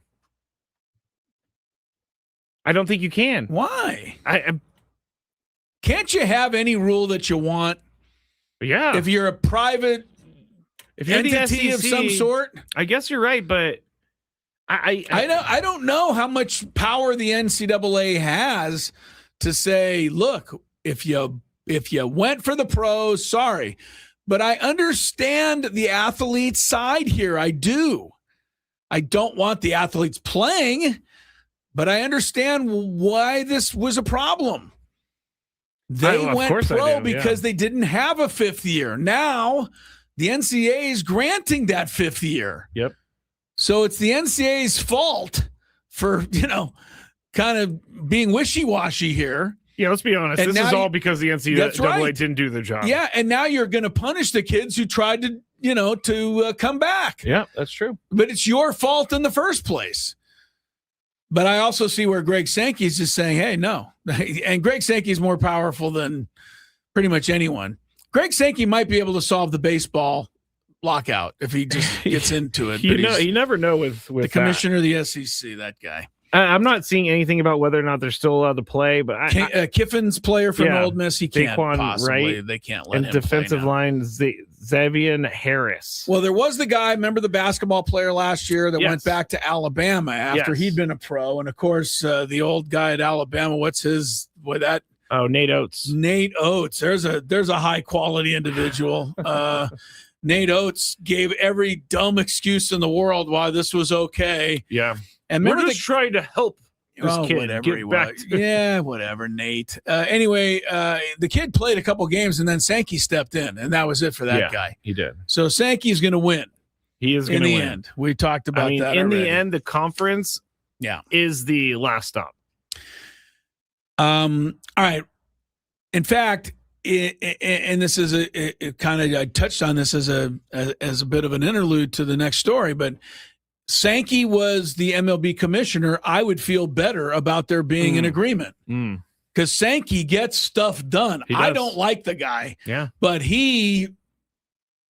that's ball game. If he gets in on it, they're going to vote on it later in the week, and it's going to pass. Sankey is, all that. Rob Manfred, to me, in comparison, is like, the little kid in the corner shivering in his shoes. He does seem like standing under an umbrella with rain coming around the side. But I've read Sankey's right in front saying, "Oh, that's it." But I have read, don't underestimate Rob Manfred because he is a very skilled negotiator. That was his thing before he became commissioner, was to negotiate. So, well, here we go then. Because according to MLB Commissioner Rob Manfred, that skilled negotiator, the skilled negotiator himself, he said, and I quote, "We're planning on playing baseball next year," end of quote. Well, we don't have anything to worry about then. What have we been worrying about, Scrabe? Apparently Rob nothing. Manfred says they're planning on playing, so it shall be, right? Showtime! Yeah, good try, Joe. Manfred says we're meeting regularly, which is good. Yeah. What does that even mean? Like, I know. You just say every week we've had days where we've met. That's good. It's good. We have a lot of work to do, and we're at it. Our goal is to make a deal. We want to make a deal. We want to play baseball next year. We're planning on playing baseball next year. What did I tell everybody when all of this started? I'll remind you what I told you. Please. Until Rob Manfred on that side or the Players Association on their side, until either Manfred says the owners are willing to have no salary cap or the players say we're willing to have a salary cap, until those things happen, there is going to be a labor stoppage. The rest of it is just gobbledygook. It doesn't mean anything. It certainly doesn't seem it like just it means doesn't. anything. So, Rob, I appreciate the fact you think you're going to play and you're planning on it, but until your ownership comes up with some way to figure out how to get his house in order without a salary cap, you ain't going to have baseball because the players aren't going to do it. That's just facts. That's what's happening. The players have saved up a ton of money. Mm-hmm. They're going to sit out and they won't mind. Yeah. And you got people, there's links to 1994. And in 1994, people like Tony Gwynn gave up a chance to hit 400 for there to be no World Series so that the players could get what they needed and felt they deserved. And they fought for it, and they lost everything for a year in order to get it. There are links from that to this. This group does not want to give that back. And the owners are going to continue to tell us that, well, you have to because we just don't have any money. And the players don't believe you. They just don't. Why? Because you keep signing people to $680 million contracts. Yeah, That's why. That's a pretty telltale sign you got some money. It's your fault, owners, that we're in this. Although we are learning that the Dodgers are built on a house of cards. Yeah, we are. Yeah, that's not wrong, and that's just going to complicate everything because you know what's going to happen there. We talked about it with Tony the other day. The owners, in order to have any chance of making the whole thing work, are going to need to be what? Together. Yes. Solidarity with the owners. The players always have the solidarity. They've always had it. They'll continue to have it. Book it. No players crossing a picket line. The players have it. They won't budge. The owners don't have it. And guess how much of it they're going to have when we find out that the Dodgers have been cheating all the rest of the owners the whole time. And now they're going to be really mad about that. They're not going to be pleased. I will say this. If it goes on long enough, I do think that some players will cross the picket line. You do? How long? Remember 94, they missed the second half of 94, the World Series, and the first half of 95. It was way more than a year. And I think they're more prepared this time. I think if you get to the All-Star break and there's no baseball, I think some guys will start crossing. No chance. And I'm not saying the Bryce Harpers of the world. I'm saying the Dustin Harrises of the world. They're going to pay the Dustin Harrises of the world so that they don't have to. That's not going to happen. I don't believe. I think time will tell, but it's in theory, standing together is great. But when Bryce Harper is able to pay his bills with his toilet paper money, I know what you're saying. And Dustin Harris is looking for a job every single day. Unfortunately, Dustin Harris, we're bringing him up as the newest Padre. But Dustin Harris, over the next month and a half, is going to make a pretty good living. I don't disagree with that. The baseball players, what's the lowest salary in baseball now? I think 500? No, I think it's like for a full season, veteran minimum is like around 750,000. Okay. So that means if you play 1 month, you just got 150 right there. You can hold out for a while on that. I'm telling you, Scrabe. I don't disagree with you, but I feel like some of these guys are going to get a little nervous. Well, anyway, you don't have to worry about it. Rob Manfred said today there's not going to be a stoppage. So that's true. We're wasting our time. I forgot about this. Rob, I don't know why we're arguing about this. Hey, Chris, Matt. It's going to be fine. No problems. I got it under control. I really hope it's not as ugly as we all think it's going to be. And I've thought that every time in my life that we've come up on one of these things. In baseball, in football, in basketball, in hockey, and every time it's been worse than I imagined. Every time. It's never been easier. Not once. NHL, gave up a whole year once. Not that long ago, maybe 10 years. Look and see who the 2005 Stanley Cup champion was, or 2006. I don't think there was one. I was wrong. Thanks, Eric. $780,000 is the lowest. Okay, there you go. What year? Look at the year. Just say what year was there no Stanley Cup champion? Because they had a year there wasn't one. It was like 06 or 07, I think. Check it out. Give me an official. I'm going. I got to go to the big list. You don't have like a list of... No, it didn't just easily pop up for me. For you? No. What year am I looking for again? 2005? 05, 6, 05, yes. Yeah, 05, no Stanley Cup. Correct. There was no season, though. Wasn't like they even stopped the season. There was no season. The lockout lasted 10 months and 6 days. Yeah.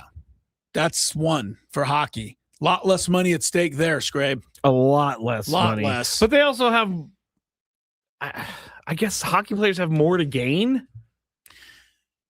You would think there's no chance that these owners could be that stupid I don't. as to risk a sport that is making everybody billions of dollars. But they're going to, and most of you are going to blame the players. I get it. But the owners are going to lock the players out. At a certain point, I'm going to blame both of them. And here's the other thing. I don't care who you blame.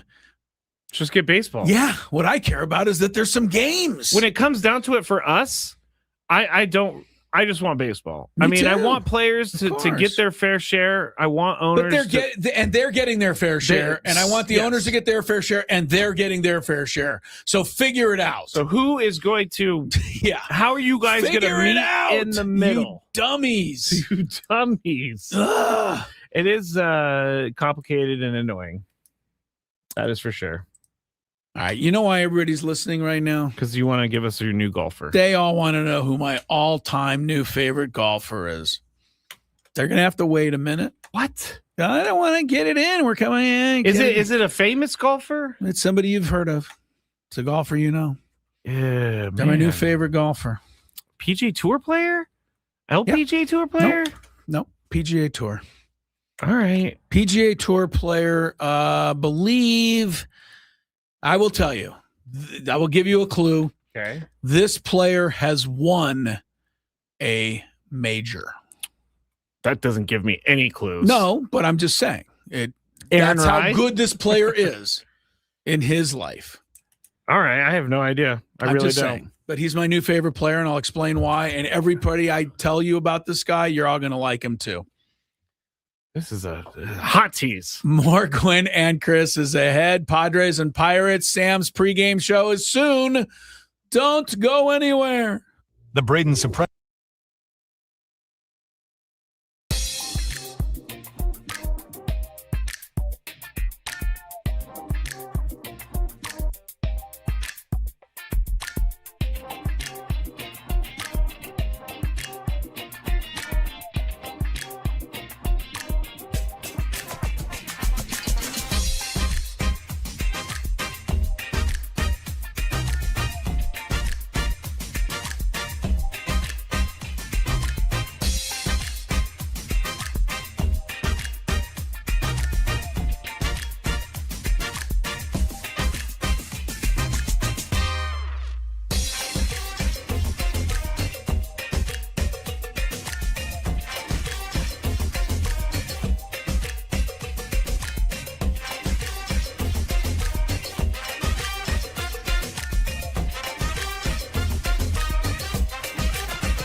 You know me well enough to know that when I promote something that large, I probably have a reason for why I'm going that over the board about it.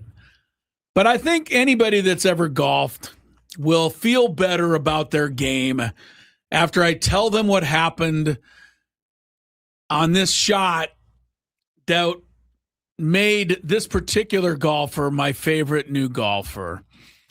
And the guy we're talking about is a guy that won a major in his career. Yes. He's that good. Yeah. Right? He's not just a weekend guy. He's good.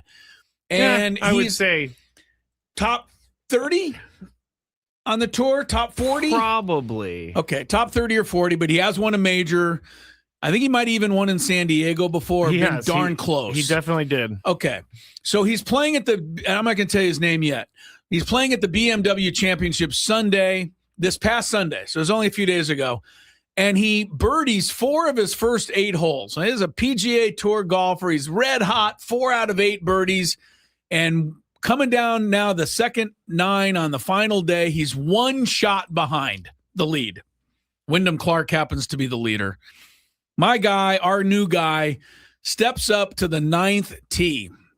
All right, I'm putting it up on the screen. Oh, you can put it up on the screen. Okay, so I'm if you're not on sure what's going to happen. Oh, there it is. Okay. Okay, so if you're on YouTube, you can watch it, and now you know who I'm talking about. But the rest of you, 436 yards, 436 for the pros, par 4. That's a beautiful looking hole, by the way. Yeah, right.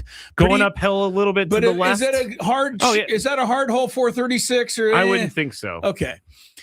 In front of the hole, though, about 75, 80 yards away, there's a creek that's going across that no one's even looking at. No, this creek is not in play. Not in play at all. For professionals, it's not. Right.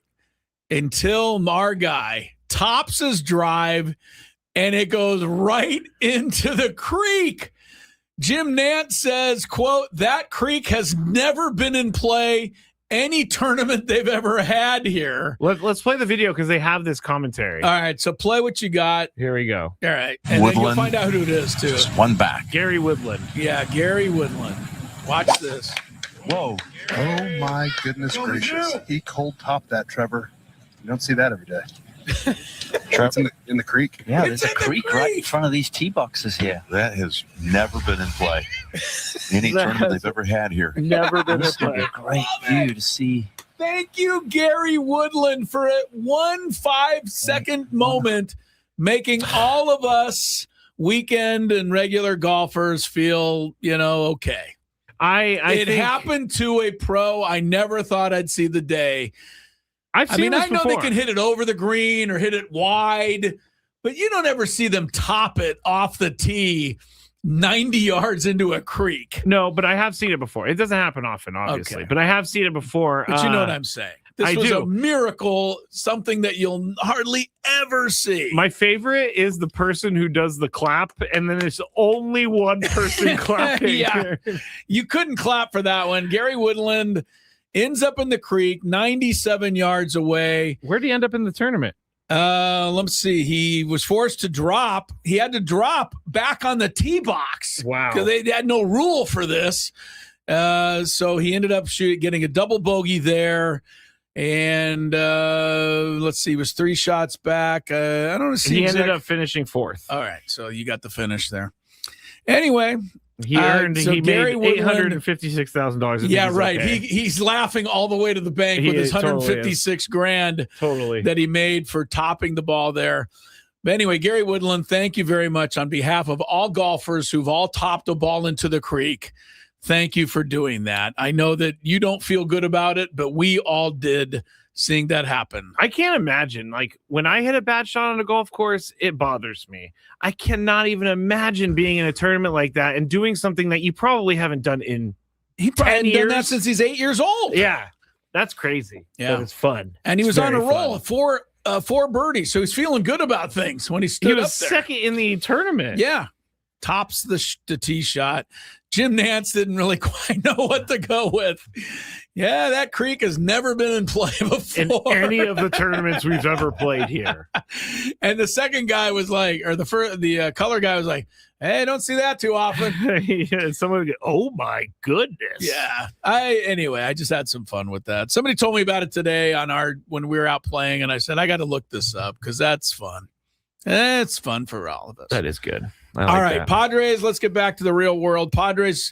Pirates tonight. This is not going to involve the Padres, it doesn't look like, right, Scraby? They're now 10 games over 500. We're talking Snyder Soapbox? Yeah. Yes. It doesn't look like they're the Padres are 10 games over. If they make the playoffs at all, they're going to make it. They're going to be over 500. But if you look at the AL West right now, I think Texas is at 500.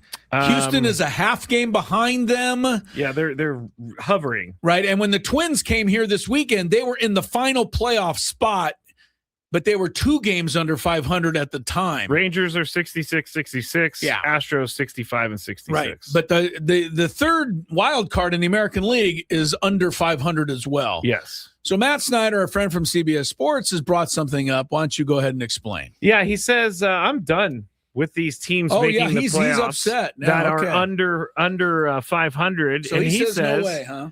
You got to change up the playoffs. And again, he says, again, this is a radical idea, and I expect many people would hate it. Matt Snyder saying yes, this. Yeah. But what he is saying is he does not want to see, according to him, the losers being in the playoffs. What he wants to do is basically just reseed it by record. So in this example, the American League playoff field, and again, it's weird, right, would end up having the Diamondbacks and the Marlins at 5 and 6 because they have better records. Oh, than so the they would AL slot teams. into those spots. So they would end up being in the AL, which obviously that's a huge problem because you don't want to do like that. But yeah, I know. Okay, it's very radical. It is. And what he's now, first of all, his very beginning of the premise, which is I'm tired of seeing under 500 teams in the playoffs. He thinks there's too many teams allowed into the playoffs. Okay, but understand that has never happened before in baseball. Okay, so let's just know that. Like a under 500 team? No. The worst team, unless, well, I take it back. Maybe in the COVID year. Remember that COVID season? Remember they let everybody into the playoffs? So I could be wrong. But in a regular... That doesn't count. Yeah, right. In a regular season, the worst record ever to make it to the playoffs, I believe, was the Padres. In like 2005 or 6, they went 82-80, and they won the division. So I don't think a team's ever been to the playoffs under 500. But here's where I agree with Matt Snyder a little, because I don't like this on its face. You can't have a terrible team making the playoffs. Well, here's where okay, see, like in the NFC South, let's switch to football for a second. In the NFC South last year, 8-9 won the division. Carolina won it. They got in. And everybody said, well, that's totally unfair to, some team that's, 10-7, but in another division doesn't make it. It is unfair. I don't think it is, because I believe every team in the NFL goes into every season knowing that if they win their division, they go to the playoffs. And for those who can't accomplish that, there are wild cards for the best records after. No, I get that, yeah. So everybody knows, everyone's playing under the same rules. And it just so happened last year that no one in the NFC South was over 500. They didn't take anybody except for the division champ. And they had to play a great wild card team in the first round. And if I'm not mistaken, Carolina almost beat the Rams. But I think the Rams ended up winning a close game. The Rams had to come back at the end of the game. Matthew Stafford had to throw this incredible pass to the tight end who made an incredible catch. That's right. So, I don't have a problem in football. But here in baseball, I get what Matt Snyder's saying now, because there's so much interleague play. Mm-hmm. Everybody plays everybody. Oh, he hates that too. And, but now that they have it, this year, the NL is crushing the American League. This is why he brought it up. And we brought this up yesterday with the Padres killing the American League teams. If you look at it, the National League is plus 42 in wins over the American League. So I am agreeing with Matt Snyder in the sense that the National League should be rewarded for having better teams this year. And I see where he's going. Arizona and Miami would not be in. Team like Cleveland, Houston, Minnesota could get in. Did they deserve it? No. Maybe not. because they just got lucky to be aligned in the American League. Now, where his theory goes wrong is that you can't have the Yankees be playing the Red Sox in the World Series type of thing. I don't like that possibility either. Like and he doesn't like it either. So. Right. And it could happen under the wrong circumstances. It could. Sammy Levitt's next. I'm going to call Gary Woodland and thank him for that whole segment. We'll see you tomorrow from Vegas after the Padre game. Talk to you then.